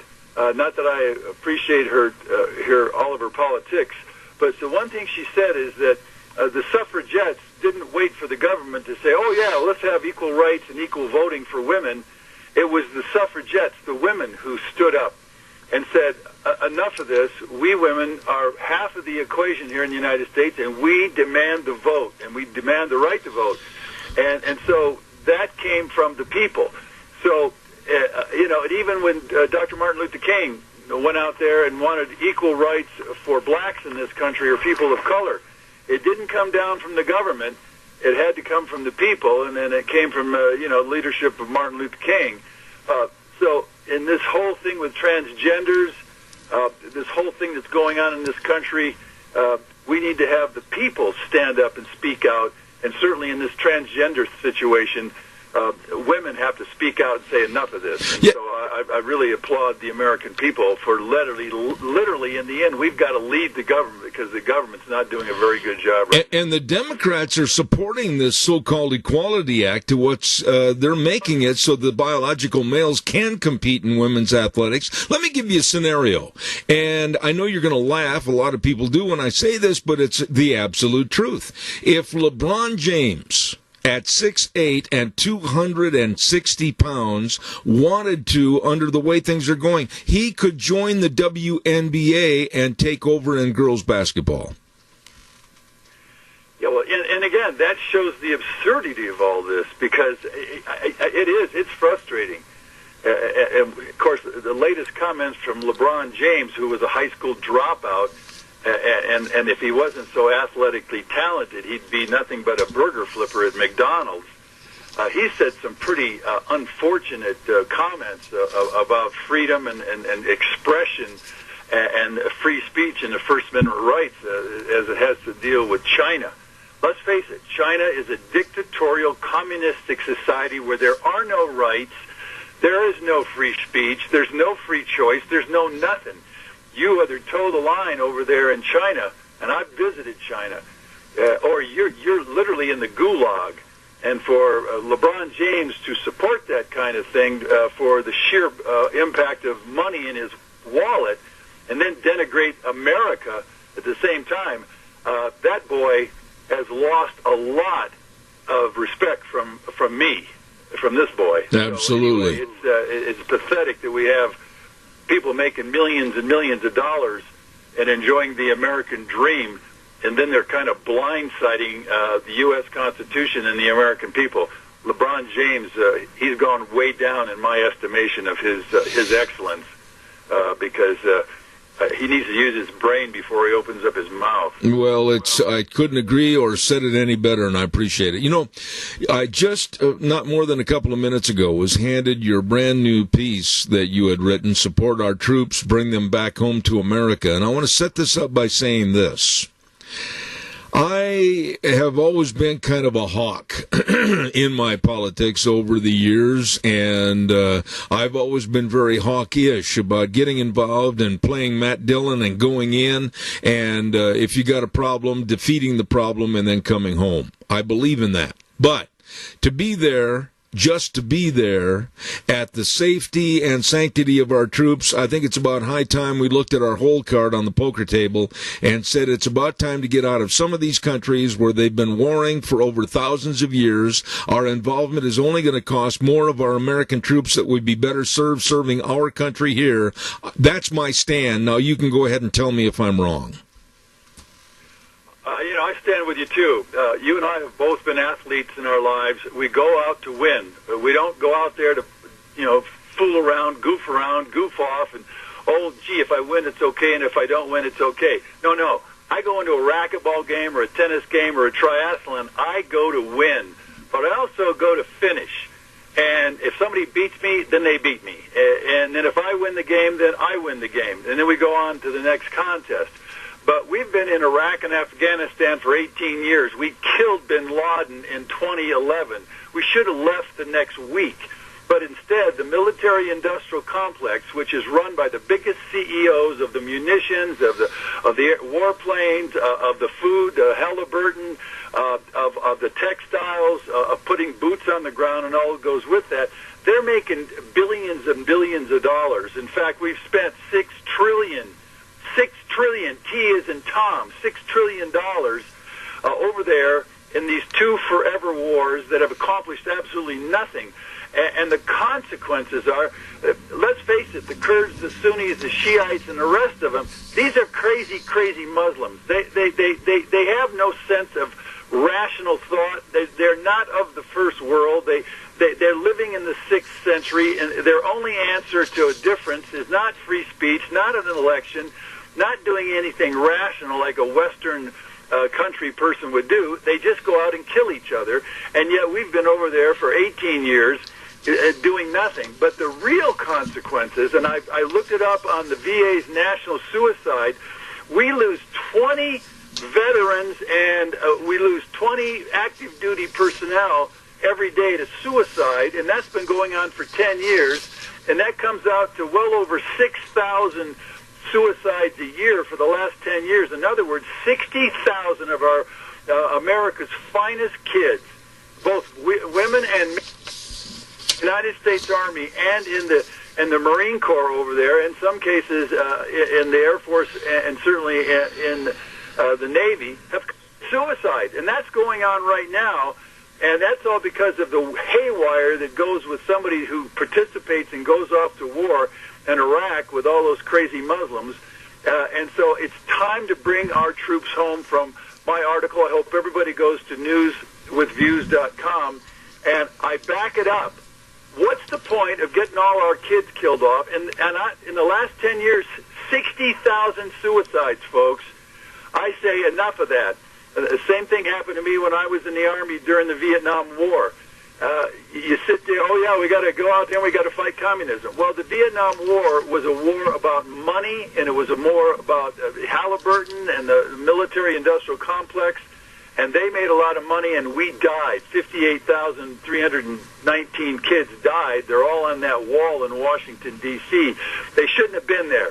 I say send the CEOs of the military-industrial complex, send their kids off to those wars, and leave the rest of us alone. So anyway, it's time to get out of Syria. It's time to get out of Iraq. It's time to get out of Afghanistan and bring our troops home.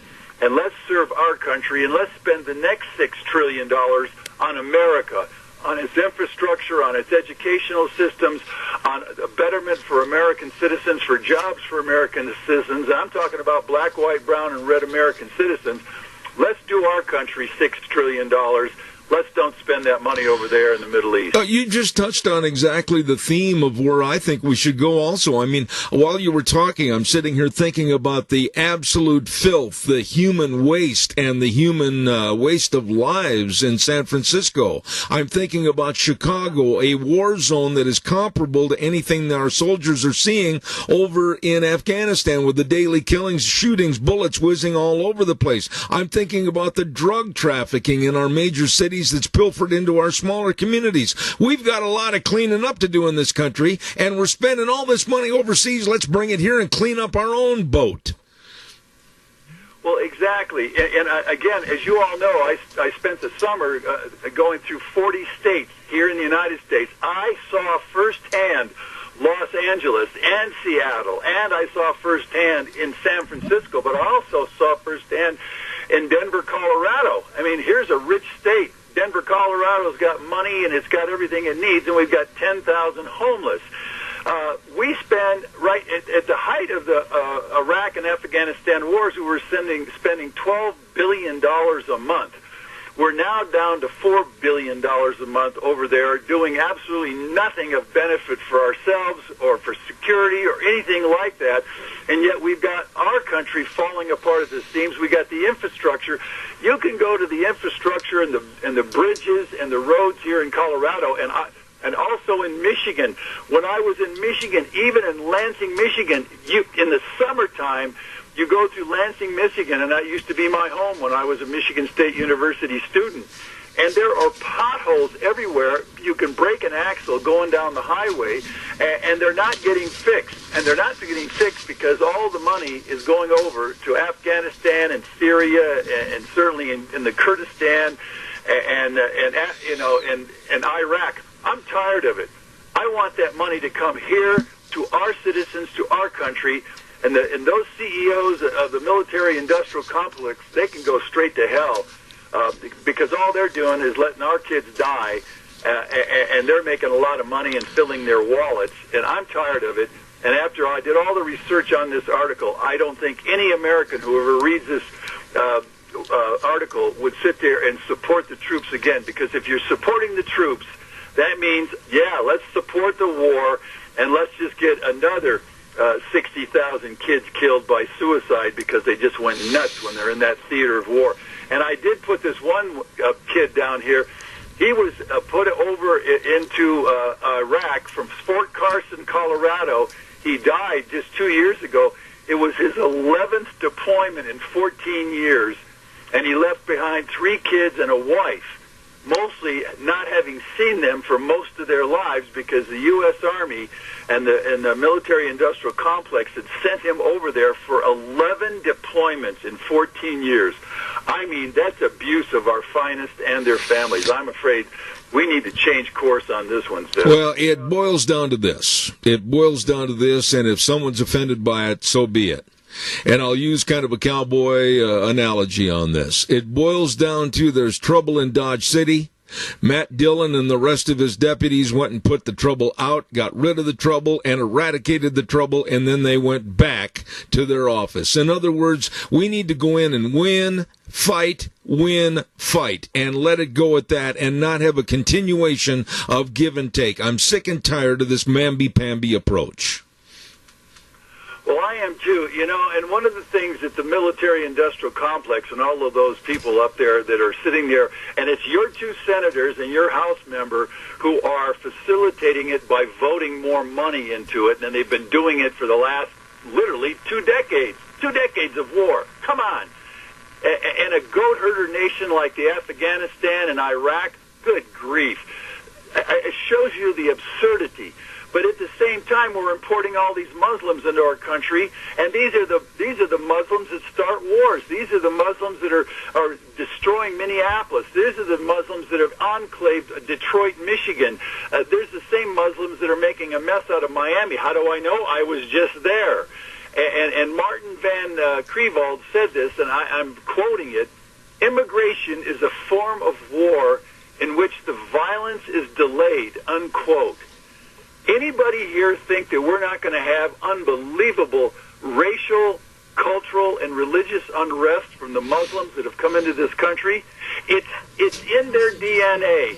And if you go to Detroit, Michigan right now, you will not see a single American flag. You won't see Old Glory.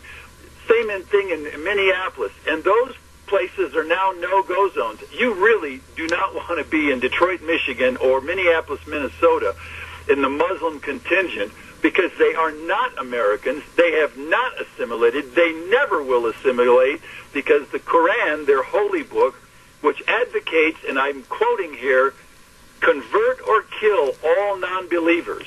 That comes right out of the Quran. That's what they believe, and that's what they're here for. And anybody that thinks any differently, you have got to be totally out of touch with reality.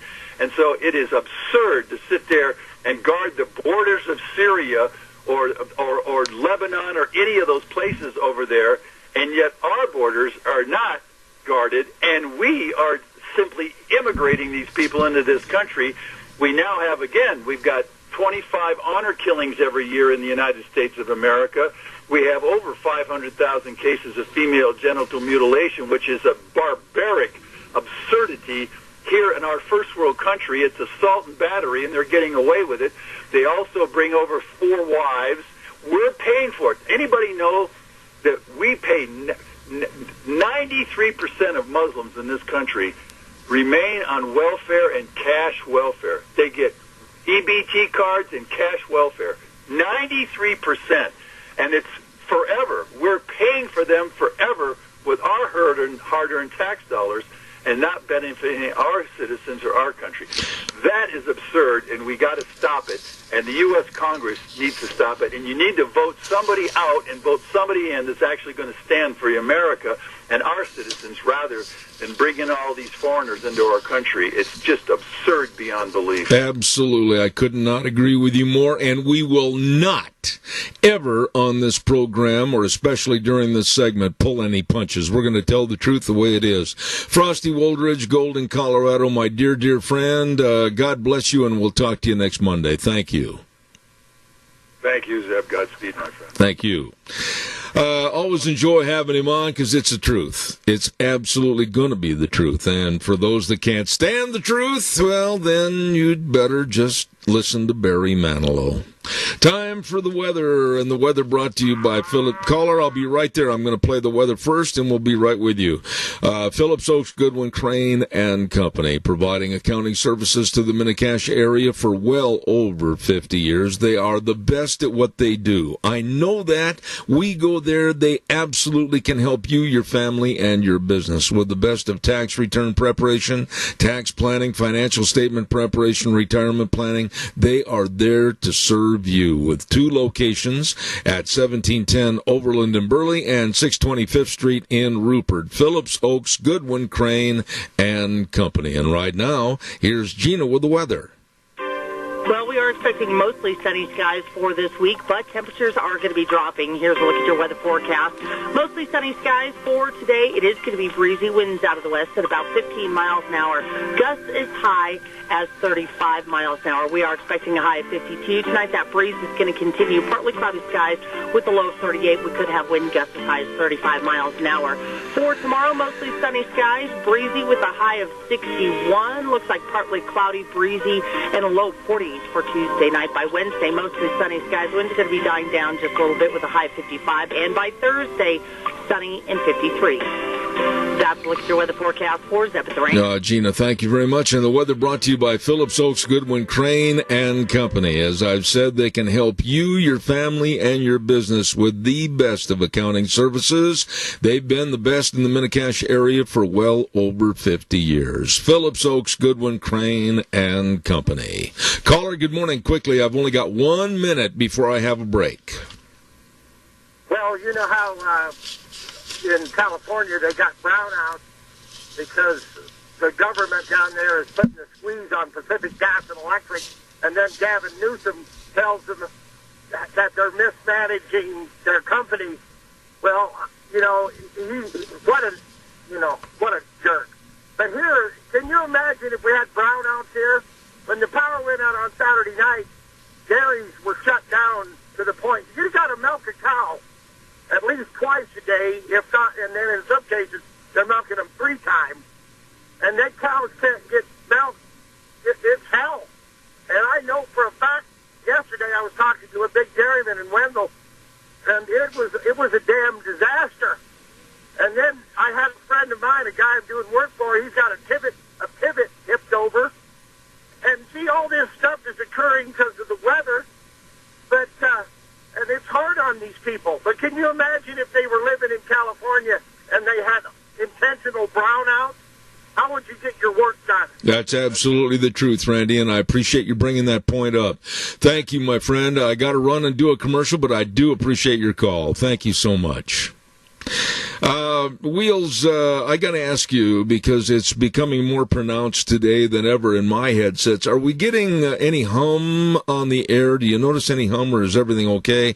And it's just possibly here with the equipment in my studio. Everything's fine over here, sir. That's all I wanted to hear. Thank you very much. Appreciate it, Wheels.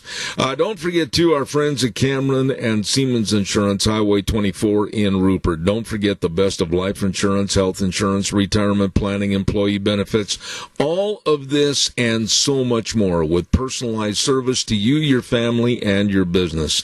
They are very accessible and devoted to serving you. All you need to do is pick up the phone and call and make an appointment at 436-4424. That number again, 436-4424. Cameron and Siemens Insurance, Highway 24 in Rupert. You get a hold of them today.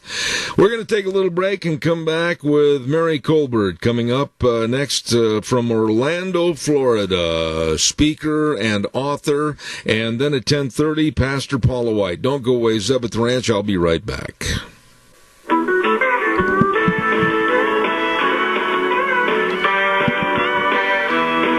Oh my, 44 degrees outside. Not the weather that I would like to have. Maybe later on I got to work out some horses, and I don't like 44 degrees. Good morning, everybody. Zeb at the Ranch, and of course brought to you by our major sponsor, your Magic Valley Les Schwab Tire Centers. All 7 locations with a great big fall tire sale going on right now.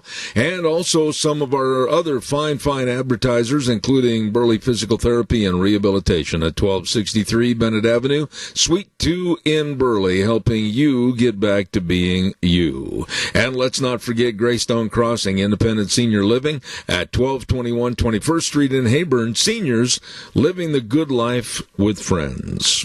Want to remind you again about our good friend Anthony over at Save on Shells, 1827 Overland in Burley. Oh, my goodness, if you're looking for a camper shell for your pickup. You know, this time of the year, you got a lot of things in the back of the truck, and going into winter, you want to make sure they're protected. Check out a camper shell for your pickup. He's got them all. Let me tell you, underline the word all. They're all there at Save on Shells, 1827 Overland in Burley.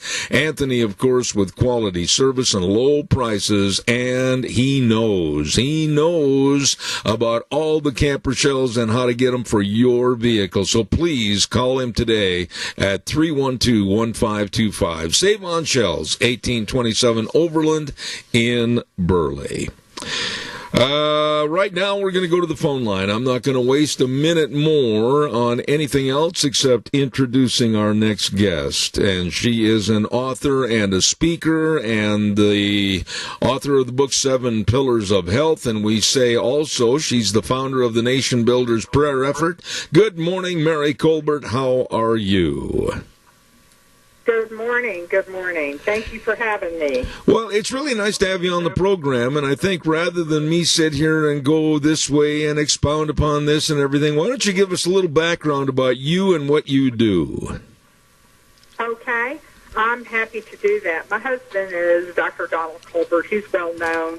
He's written over 50 national bestsellers, New York Times bestseller books. He's known very well as the faith and Christian doctor for a lot of the evangelical leaders. And in 2015, we had a firefighter come into our office in Orlando, Florida, and he came in to see my husband with PTSD, which he's been very successful with treating. And he also, knowing my husband was an evangelical believer and a doctor, because of all the leadership comes to him as a physician, he gave him this prophecy that he received in 2011. And it was about Donald Trump becoming the next president. And it was a very detailed, written out prophetic word, if you may say, that he felt inspired to read. And I have to tell you, it took my breath away at the time because it was so specific. It talked about they'll try to impeach him, but it will not work. And this is, you have to remember, this was in 2011. This guy received this, said that he would restore the relationship between Israel and America unlike ever before. He said the dollar would become the strongest in the history of our country, that the stock market would go through the roof. Now, you have to remember, this is all 2011, and I'm reading this. It is very detailed. It says they'll attack him and say things about him, but it'll roll off his back like water on a duck's back. Things like this prophetic word said about him. And it was so detailed and so specific that I was totally caught off guard that Donald Trump was going to be our next president. And so with our connections with evangelical leaders across the country, I was persuaded that this was not this firefighter, that this was something divinely inspired. So I shared the prophecy with all the leaders, everyone I could think of. Hey, guys, I just want you to know, you may think Donald Trump wouldn't qualify, but God is saying this is exactly who he's going to use. And I said, I want you to take a look at this prophecy. You pray about it. See what your spirit bears witness with, and then you let me know. So he and I traveled the country. We're on several television shows announcing this prophecy throughout the whole 2015-2016 election. I started a national prayer call and we launched it for the whole country, and I had over 100,000 people on this prayer call every day from Labor Day until the election day, praying for our country, praying for Donald Trump. And it was amazing. I had this crazy I knew that he was going to be president. So I got a lot of attention because it's like, how did this doctor's wife know when everybody else was saying it was Hillary?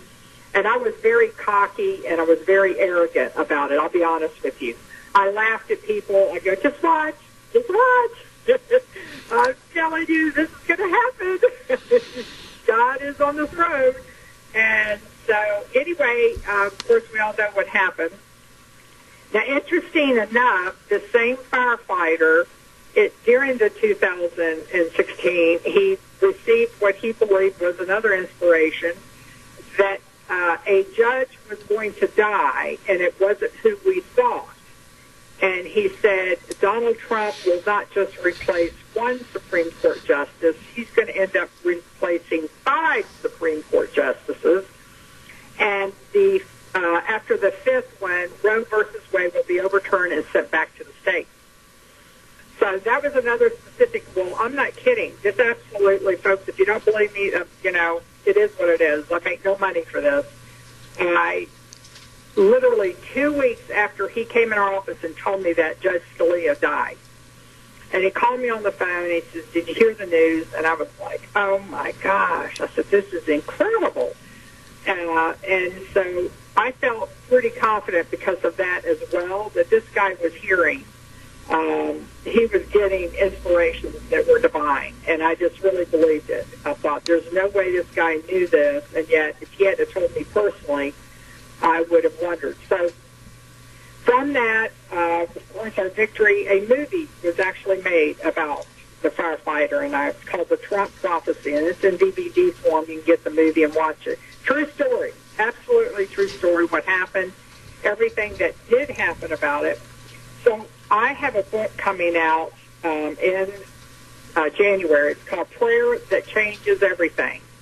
And what I did in my participation is through this process of 2016 election, I led the nation through a national prayer. And this national prayer, the things that happen on this national prayer, we've got it documented. Where you have thousands of people coming on the call in agreement. The power of agreement in prayer is what I'm going to try to teach the country and reteach the church. Because I believe that people don't pray like they should is because their prayers haven't been answered. They see it kind of like pixie dust, just throwing it up in the air and you hope something sticks. And that's not what prayer is meant to be. Prayer is supposed to change things. It's supposed to move situations. Prayer is powerful. Prayer is power. It's you instigating. You are connecting with the King of the universe, lining up with him, and bringing thy kingdom come, thy will be done on earth as it is in heaven. So you are connecting with the King of the universe to bring his will into the earth. And that's what our job is. I'm a believer of when Jesus said, "It is finished," he meant it. His part's done. He turned over, gave us the keys to the kingdom. He says, "Here, now you guys do it." So I tell people, I say, my husband and I are firm believers that what you can do, he will not do. And you've got to do your part, and God will do his part. And so this book is to teach people. There's the book Trump Prophecy is the book that tells the story of the 2016 election that the movie was made. But my book that's coming out this year is to teach people on how to pray. I really believe so much got lost. In the Garden of Gethsemane, Jesus came out to his disciples and he said to them, he said, "Can you guys not tarry with me 1 hour?" They fell asleep. And a lot of people, that's what prayer is to them. They just fall asleep. And I believe had the disciples stayed awake, we would have recorded today things about how Jesus prayed that got lost. So much got lost. And the disciples saw the fruit of God's, or Jesus' prayer, and that's why they asked him, "Well, teach us to pray." But what he did is he gave the Lord's Prayer, and the Lord's Prayer is an outline. There are volumes of revelation in between point 1, point 2. And so that's what I'm trying to do is fill in those gaps because so much did get lost. But I do believe the Holy Spirit's bringing back, teaching people how to pray and the way to pray so that your prayer changes everything. Mm-hmm. And that's what prayer is supposed to be, and that's what it's supposed to be about. Mary, hopefully it'll motivate more people to pray. Absolutely. I would say this, and I want you, and my engineer, I've got a little feedback on the line. Wheels, ride that game, please. Mary, I would say this, and feel free to jump in after my statement and correct me if you deem necessary, but I think as far as prayer is concerned, people are too concerned, way too concerned, about the formality of prayer as they should be more concerned about the sincerity of prayer. Would you agree? Absolutely. Absolutely. When Jesus said, when you come before the altar, when you come into the throne room, when you pray, you're entering the throne room. And there are pre-qualifications Christians, you have to understand, when you're entering into the throne room of the King of the universe, you're coming before him, you're making your request known. There are certain things, in order for your prayer to be effective, you must do. One is he gave us a major sign. If you have aught in your heart against a brother, lay your gift on the altar and go make it right. And then come talk to me. And one of the things the Lord showed me is you can't come into the throne room and bring Satan with you. Satan has no access to the throne room. So if you want to have your prayers effective, if you want when you pray to your request be made known, then one of the prerequisites is you can't bring Satan into the throne room with you. Well, what is that? Satan is hate, shame, blame, guilt, these deadly emotions, these deadly thoughts. God says, go, make that right. Go make that right. The best that you can, make it right. Then come talk to me. But because you can't come into the throne room filled with hate in your heart for anyone. He says, forgive. And even in the Lord's Prayer, one of the points he said, forgive us of those who trespass against us. So those that have harmed us, hurt us, the things that have happened to us, maybe it's even things you have done to people. Maybe it's something you've done to somebody, and you think that it can go uncovered and undealt with, and your prayers still be heard. And it doesn't work that way. It is like throwing pixie dust up in the air. That is God's qualifications, not Mary Colbert's. This is what his qualifications are if you want your prayers to be heard, if you want to have the effectual prayers. He says the effectual prayers of the righteous man availeth much. Well, what is the righteous man? A man that is made righteous in the blood of the Lamb, and two, he has done all that God has required of him to do. You can't walk a life of disobedience, a complete rebellion, and then think your prayers are being heard. It doesn't work. That's right. Up in the air. Mary, let me ask you this, and I'm very political and I'm very conservative on my program, and I make no apologies for that past statement.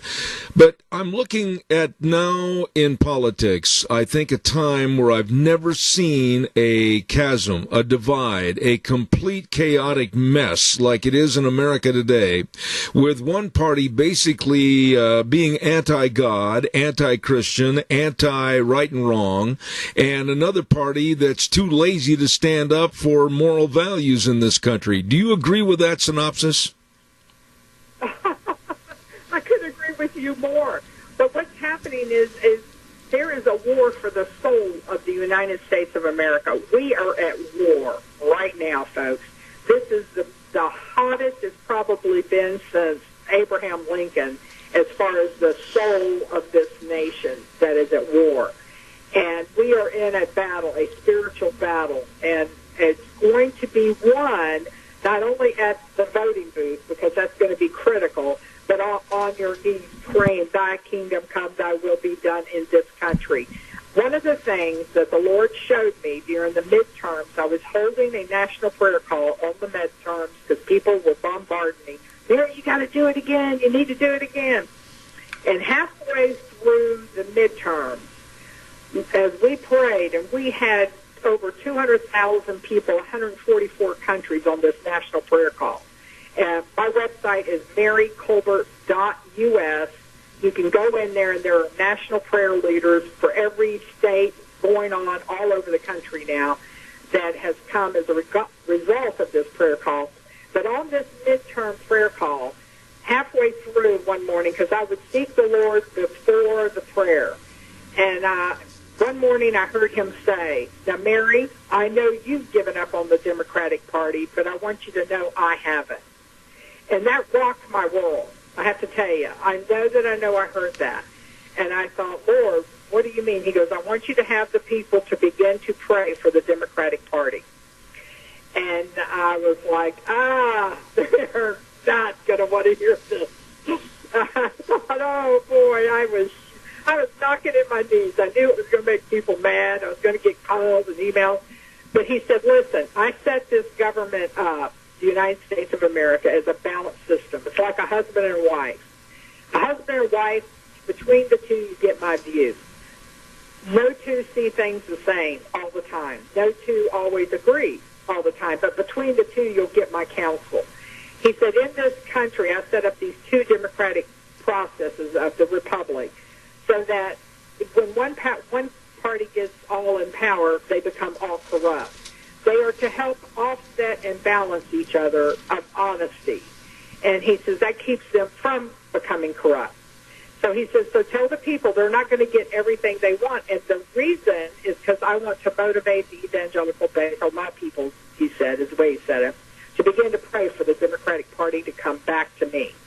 And so that's what we began doing, praying for the Democratic Party to come back. So the Democratic Party is in a spiritual warfare, and he told me, he said, there are my people in this party who have been intimidated, they have been bullied, so their voices are gone silent. He says, I want you to begin to pray for them that they come forward and reclaim the party and bring that party back to me. Kind of like what Donald Trump is having to do with our country.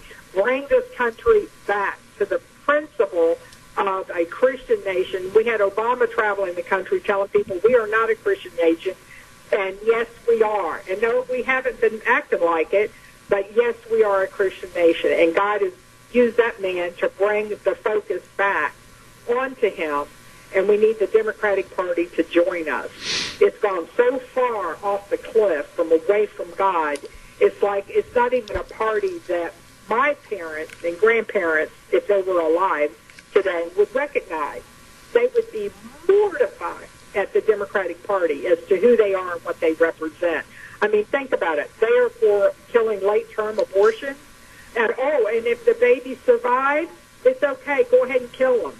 I mean, God forbid we allow this to continue, because judgment will come on all of us. And one of the things the Lord during the 2016, he instructed me.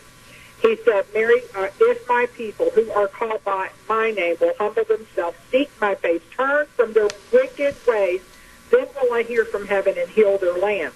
Now, when I heard that, I asked the Lord, I said, Lord, wicked, you don't mean sinful, because how can man ever walk away from sinful ways? We are going to, as long as we're in this body, we're going to struggle with sin.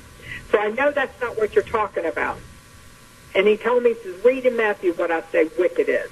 This is what God calls wicked. And he talks about the parable of the talents, where the master comes back, and one has 100, 60, 20. Everybody knows who knows their Bible, knows this story.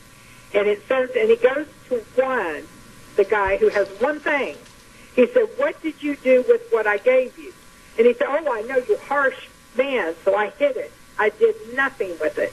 What the Lord let me see is the master says to that person, he said, you wicked, lazy servant, that which you have shall be taken away from you. And when I saw that scripture, I realized what God's talking about is the wicked, lazy servant is that person who will not use their voice. Because everybody has been given a voice. And when you use your voice for the kingdom of God and for his righteousness, the church arises. This country will come back in full force, back to God's plan. But those that are within the church that have been lazy, God says wicked and lazy. You don't go vote. You don't get involved in your government. You think it's too good. God says if my people who do not get involved in the government, if good men do nothing, evil will abound. Folks, that's the church he's talking to. He's talking about you, the believer. If you have turned a deaf ear, you don't want to get involved, you don't want to speak up, you don't want to represent the kingdom, God calls you wicked. Wicked. That's what God calls wicked. I'm just telling you what the Word says. This is not me. This is what the Word of God says. So I am trying to rally the church to get back involved. Run for Congress. Run for the school senate, school board. Get involved in your community. Get back involved in the government. The church has ran from being involved in the government. People say, oh, well, doesn't it mean that in our Constitution that we are supposed to separate church from state? That is a diabolical, twisted lie from the pit of hell to get the church not involved, because that could be further from what our founding fathers meant. They said the government cannot be involved in church business. But boy, have they gotten involved in church business. The government has come out and redefined the word marriage. Now, in my opinion, that is totally getting involved in the church business. And there's supposed to be this separation of church and state. What he's talking about is the state cannot get involved in church business. Says nothing about the church getting involved in government business. We are supposed to be involved in the government business and the legislating of the laws. It has got, you know what, the corruption of education and the minds of the young people astounds me. And that we have stepped back silently and allowed the lies, and these perpetual lies. You tell a lie long enough, you believe it to be true. And we have allowed the repeating of these lies for so long that so many people believe them as truth. When the truth is, the church is supposed to be involved in government. Absolutely. Absolutely. The government is supposed to stay out of the church. Mary, I am flat out of time, but I'm going to have you make a promise to me that I will be in touch with your office. I'd love to have you come back in the very near future. Quickly, I've only got 10 seconds left. Give us the title of your new book and where people can look for it. Okay, my website is Mary Colbert, C-O-L-B as in boy, E-R-T.com, and the name of the book is Prayer That Changes Everything. It's full of revelation and instruction. God bless you, and I have thoroughly enjoyed having you on the program. I will be in touch. Mary Colbert, God bless, and I mean that. Thank you very, very much. Okay. Wonderful lady right there, and I've got to have her back. She's a straight shooter, and I appreciate all of her candid remarks right here on Zeb at the Ranch. Real quick, I've got to remind you about our friends over at Patterson's. Absolutely, they've got all your electronic needs. Absolutely, at 421 East Main in Burley. Curtis and Lorena and the staff always with your electronic needs like home theater systems, video, surveillance cameras, car stereos and speakers, complete sound systems, and they've got the Ring hardware, you know, for your doors to make sure that you are safe and secure and know who's out there. Check it all out. All the televisions by Samsung, Sony, Toshiba, and LG TVs. The complete sound systems. It's all there at Patterson's. 421 East Main in Burley. Number to call, 678-6997. They're open Monday through Saturday, 9 to 6 at Patterson's in Burley. And right now, Wheels, it's all yours. And now, back to Zeb at the Ranch on AM 1230 KBAR. To reach Zeb, call 436-2244 or toll free 1-866-927-4587. And now, here is Zeb. Thank you very much, and welcome to our last half hour this morning of Zeb at the Ranch. I want to remind you, too, about our friends, and they are your friends, at Greystone Crossing Independent Senior Living at 1221 21st Street in Heyburn. Absolutely a beautiful location for seniors living the good life with friends. 3 meals a day, along with all the snacks and, of course, housekeeping and transportation around the local community. I'm telling you, folks, you better check it out. Seniors, this is really important. Call for a tour at Greystone Crossing. Call Matt or Kelly Wiggins at 208-650-4979. Once again, 650-4979. They'd be more than happy to set up an appointment to show you around Greystone Crossing Independent Senior Living at 1221 21st Street in Heyburn. Seniors living the good life with friends. I'm really interested in hearing what this next lady has to say. She is the personal minister and spiritual advisor to President Donald Trump and the author of a brand new book called Something Greater, Finding Triumph Over Tragedy. And I say a good morning to Pastor Paula White. Good morning. It's so great to be with you. Well, it's entirely all my privilege and pleasure to have you on the program because there's so much I want to ask and so much I want to know. But first and foremost, as a personal minister and spiritual advisor to President Trump, how did you get or obtain that position? This has been an 18-year relationship. I talk about it in my book, Something Greater, and tell some never-told stories about it. But it's started when I received a phone call out of the blue, and my office said, Mr. Trump's on the line.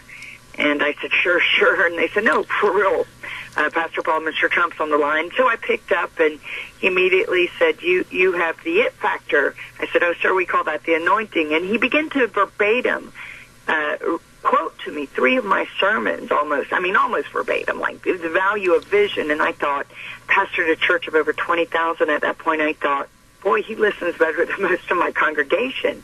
And one thing led to another. He began to talk to me about how he was confirmed Presbyterian and grew up in Norman Vincent Peale's church.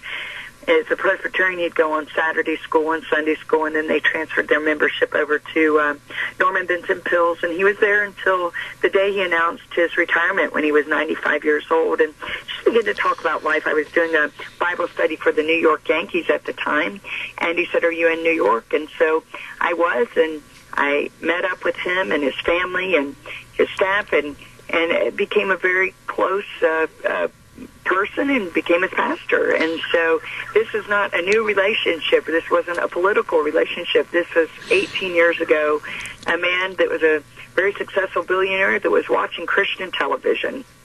You know, Pastor White, I would say this, and please feel free to correct me if you think I'm wrong.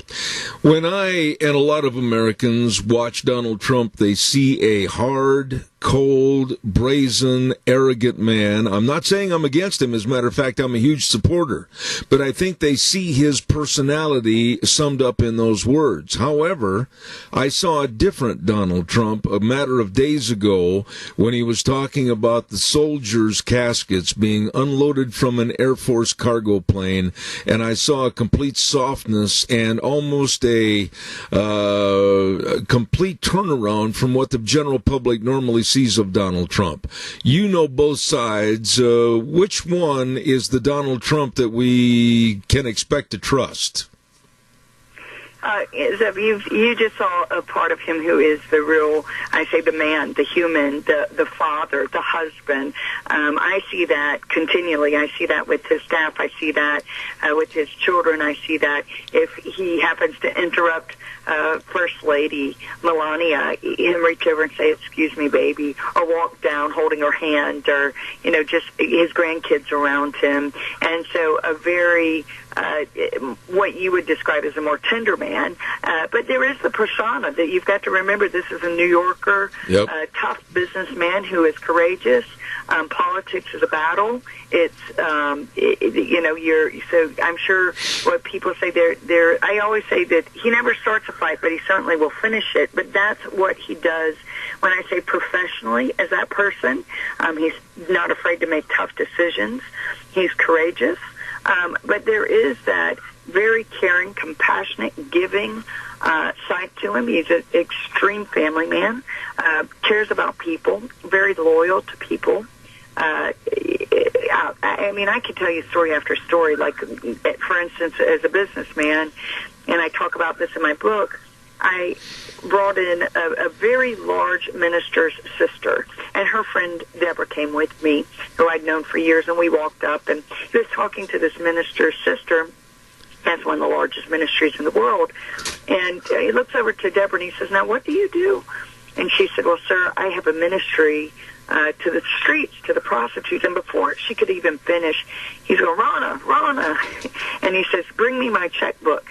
And he just immediately strokes out a check of $10,000. And he said, now that's real ministry. He said, thank you for making a difference and taking care of the least of these and taking care of people. And it wasn't just a one-time check. It was continuous. And I could tell you, he doesn't just do that with his money. He does that with phone calls, on and on. My mother died this past year, last December, and I was in California. I'd had foot surgery, and Jared had called about something. We were working in the prison, and he could tell I was very shaken up. She was taken to the hospital, and immediately Jared's like, Paula, do you need us to fly out? What do you need? And next call I get I have hundreds of friends in ministry, etc., was Preston. And he's like, just continually would check on me. You're doing good. After like a month, 2 months later, and just talk to me about the death of my mother and walking through that. And he's president. at this point. Absolutely. So a lot of people don't know that side, and I could literally sit here with you, Zeb, and tell hundreds of stories. You got a glimpse of the man. He cares. He's deeply patriotic. He deeply cares about the sacrifices that people in our country have made through military, through ministry, through service, public service. Those things are very meaningful. Yes, you see a toughness. Yes, you see a brazenness. And I'm not going to say he's not tough and he's not courageous. But underneath that, it comes from a tender heart, not a cold heart. You know, Pastor, I would say this, that I have never in all my 72 years seen a circumstance, a cancerous circumstance of hatred and total disruption of a presidency and an administration like I have since 2016 with the Democrats against the Trump presidency. And I have even said on my program many times, it surprises me that this man will take this absolute daily abuse 24/7, 365, and really with his wealth and his business knowledge, he could turn around and walk away from the 2020 election and say, that's enough, I've had it. And you have to admire his tenacity to stay in this program. Absolutely. I could not agree with you more. I mean, as a spiritual advisor and personal friend to the family and himself, not only President Trump, but what really gets to him, of course, is when they attack his family, to see whether direct attack or by not doing anything for our amazing First Lady, Ivanka. If she were a Democrat, she would be heralded as one of the greatest women, the change that she brings, the policies that President Trump makes. And you're right. I mean, it is abusive. It is absolutely horrific what they have done and said, and you watch the absolute lies. You watch the you use the word, the abuse of it. I mean, what they're doing with impeachment. I think Americans are starting to see through this, that it has become clearer than ever that the Democrats' impeachment inquiry is just a politically motivated stunt to take down President Trump, that the president's done nothing wrong. And it's not even a valid impeachment inquiry. It violates our basic due process rights that the president's entitled to. And so it's not just against the president, it's against everyone who voted him in. The beautiful thing about our country still, now we need to hold on to this, is it's a democracy. And as a democracy, we get to vote every 4 years. And the people voted President Trump in. And that is what we get to do. The people vote. They are the one that make the decision. So it's not only attack against him, against his family, which he's paid the greatest price.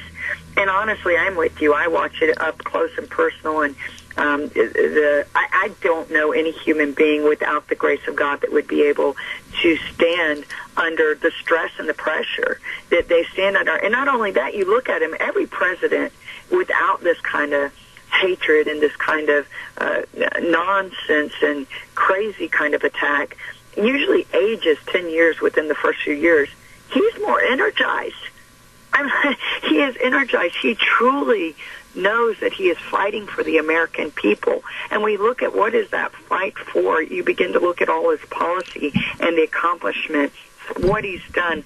The most pro-life president, defunded Planned Parenthood, Title X funding from it, reinstated Mexico City policy to cut funding to foreign abortion, signed executive order for free speech on college campuses, First Step Act, taking on criminal justice reform. I mean, the average American has an additional $1,400 more in their paycheck than last year. Unemployment, 50-year low at 3.5%. You look at women, it's 66-year low. All-time historical low for African Americans and Hispanics. I mean, $6 billion in funding on opioid crisis. We look at human trafficking, religious liberty, the first ever to speak at the UN on religious liberty, the State Department Ministerial Alliance, that we gathered over 1,000 for religious liberties as a freedom fighter to say no. I mean, the exact opposite of what the Democratic Party is now beginning to stand for when we look at people like Beto O'Rourke that pledge to financially punish churches and faith-based charities if they don't have the same beliefs as he does. Or even Cory Booker, he said that he planned to use the DOJ to go after churches and schools because of their religious beliefs. He also accused Catholics of wanting to use religion as a justification for discrimination. I mean, even Elizabeth Warren mocked traditional marriage. I mean, we could just go on and on. So when we begin to see it, for me, from a spiritual perspective, and then also just natural, and look at what he's standing for, and yeah, maybe we begin to recognize there really is a deep state, and he has really been used as a disruptor. And I believe that that tough businessman needed to be in that role of leadership. But if I could take everyone behind the scenes and see the tender, loving father and husband and friend and comrade, and I mean, the other night he was exhausted. I know after he'd done his rally in Dallas, he gets up and he's doing briefings all day. He had intelligence that day. He did this. He even covered what he did for women on the moon. You know, he's in there, and it's like nobody talks about all the great accomplishments. And I needed a quick question, and I was like, "Don't worry about it." I texted someone. And I said, "Don't worry about it. I've got this covered." And still, later that evening, it's got to be close to 8 o'clock, he called me, and it was, if you think about it, it was minor in comparison to what he's dealing with, but I just needed to run something by him real quick. And that's our president. Mm-hmm. I mean, that's our president. He works tirelessly for people. He's such an American. He is America first. My husband, John, who plays for Journey, says all the time, he's a patriot. And he is willing, I think he's much more open than people would think he is. I've been in so many listening sessions and watch him just go around the table and listen to groups that are for him, groups that are against him. He's a listener. But at the end of the day, he's not afraid, after he's done all the listening, absorbed the information, which he really does, as a phenomenal listener, to then make the right decision. Paula, we've only got about 3.5, 4 minutes left in this segment, but I've got to ask you this. Are you surprised at all, being your closeness to the president and his family, as to the extreme obstacles that are being thrown in the way by the Democratic Party, whether it's through impeachment or any other subject that they can come up with to denigrate and try to stop this president from re-election in 2020? You know, it just shows the agenda of the Democrats. It shows how far. I think Americans have to wake up, and may the veil be removed from their eyes to see that we are really fighting for the heart and soul of our nation. There's no longer anything that is even close to center. If Bernie Sanders gets elected, we become a socialist nation. When we look at socialism, and people really begin to understand the impact of what people are standing for, and the new face of, what they call the squad of the Democrat Party, and begin to see that, I'm not surprised, because this didn't happen overnight. This didn't happen with President Trump. He just, in my opinion, has been a divine intervention to try to turn this thing around. We look at what is it? Soros has put $16.9 billion in the last 10 years alone into a very liberal agenda that's infiltrated from college campuses to even churches. I mean, to different places and institutions, to bring an agenda that was not what our founding fathers determined America to be. So we really are fighting for our Constitution, our great nation, and for generations. Paula, let me ask you quickly, the book you're writing and have come out with, Something Greater, Finding Triumph Over Tragedy. When people buy the book, read the book, what's the number one thing you want them to take away from the book? That God has a purpose and plan for their life, and He's put eternity in their heart, according to Ecclesiastes chapter 3, a divine sense of purpose. And when they come in alignment with that, I'll help them discover, discern, develop that purpose, God's intention for their life, that no matter what you go through, no matter what has happened, and I've gone through from my father's committing suicide to sexual and physical abuse to not hearing the gospel until I was 18 years old, an unwanted divorce that my marriage fell apart due to my husband getting drug addicted and opening the door to other women, to my daughter dying of cancer, to very difficult times, to going through investigations I talk very openly about because we came against pornography so hard that no matter what, if you don't quit on God, God never quits on you. And I want people to know that God will use all the dark places in your life for a development room to process us, which is those inevitable series of events that something greater is not a bigger house, a big car, anything like that. It's not, I mean, it might be inclusive of your promotion. Something greater is God's plan. Your portion is peace. Your portion is joy. Your portion is God's love to you. And no matter what's happening on the outside, God has something greater for you. And there were times that I was in a very dark place. I mean, went through depression. I'm very open book. I mean, lost a lot of weight. My head was spinning, couldn't understand, only to stand on the other side. This took me 9 years to really release, 2 years to write. And it's a story of hope, a story of redemption. And not my story, it's God's story and really all of our story, how we go through life and what God will do through our messes, through our mistakes, through our sin, through our situations, and how God, through his love, redemption, and mercy, pulls us to the other side, and that's something greater. Wow. The book is called Something Greater, Finding Triumph Over Tragedy. And, of course, this lady, the personal minister and spiritual advisor to President Donald Trump and his family, Pastor Paula White. Paula, all I'm going to ask is that you will please consent to come back in the future. I really appreciated having you on the program. Thank you. It's my honor and privilege. Be blessed. Thank you. God bless. Have a wonderful day. Books a Million and all that to get it. I appreciate that. Thank you so much. Thank you. Wonderful lady right there, and I'm very honored to have her come on the program and talk to us about the real Donald Trump and his family. She is the pastor of President Donald Trump, spiritual advisor, Paula White. Thank you very, very much. Wow. Right now, we're going to go to the weather forecast before it gets too late. Old Wheels is sitting over there going, Zeb, look at your watch, look at your watch. Well, the weather's brought to you this hour by Scarro's Meats. And, of course, Don Scarrow and the crew at 331 North Road, Jerome, and they're ready to serve you with the most delicious meats. Absolutely. Go to their website, and you can check it all out at scarrowsmeats.com. Telephone number to call, 324-7657. I mean, delicious marinated pork ribs, or the tri-tips, or all the different bacons and sausages and bratwurst. We just had some of their brats the other night. Fantastic. You'll love it, and I guarantee you'll want more. Scarro's Meats, 331 North Road, Jerome. And right now, here's Gina with the weather. Well, we are expecting mostly sunny skies for this week, but temperatures are going to be dropping. Here's a look at your weather forecast. Mostly sunny skies for today. It is going to be breezy, winds out of the west at about 15 miles an hour. Gusts as high as 35 miles an hour. We are expecting a high of 52. Tonight, that breeze is going to continue. Partly cloudy skies with a low of 38. We could have wind gusts as high as 35 miles an hour.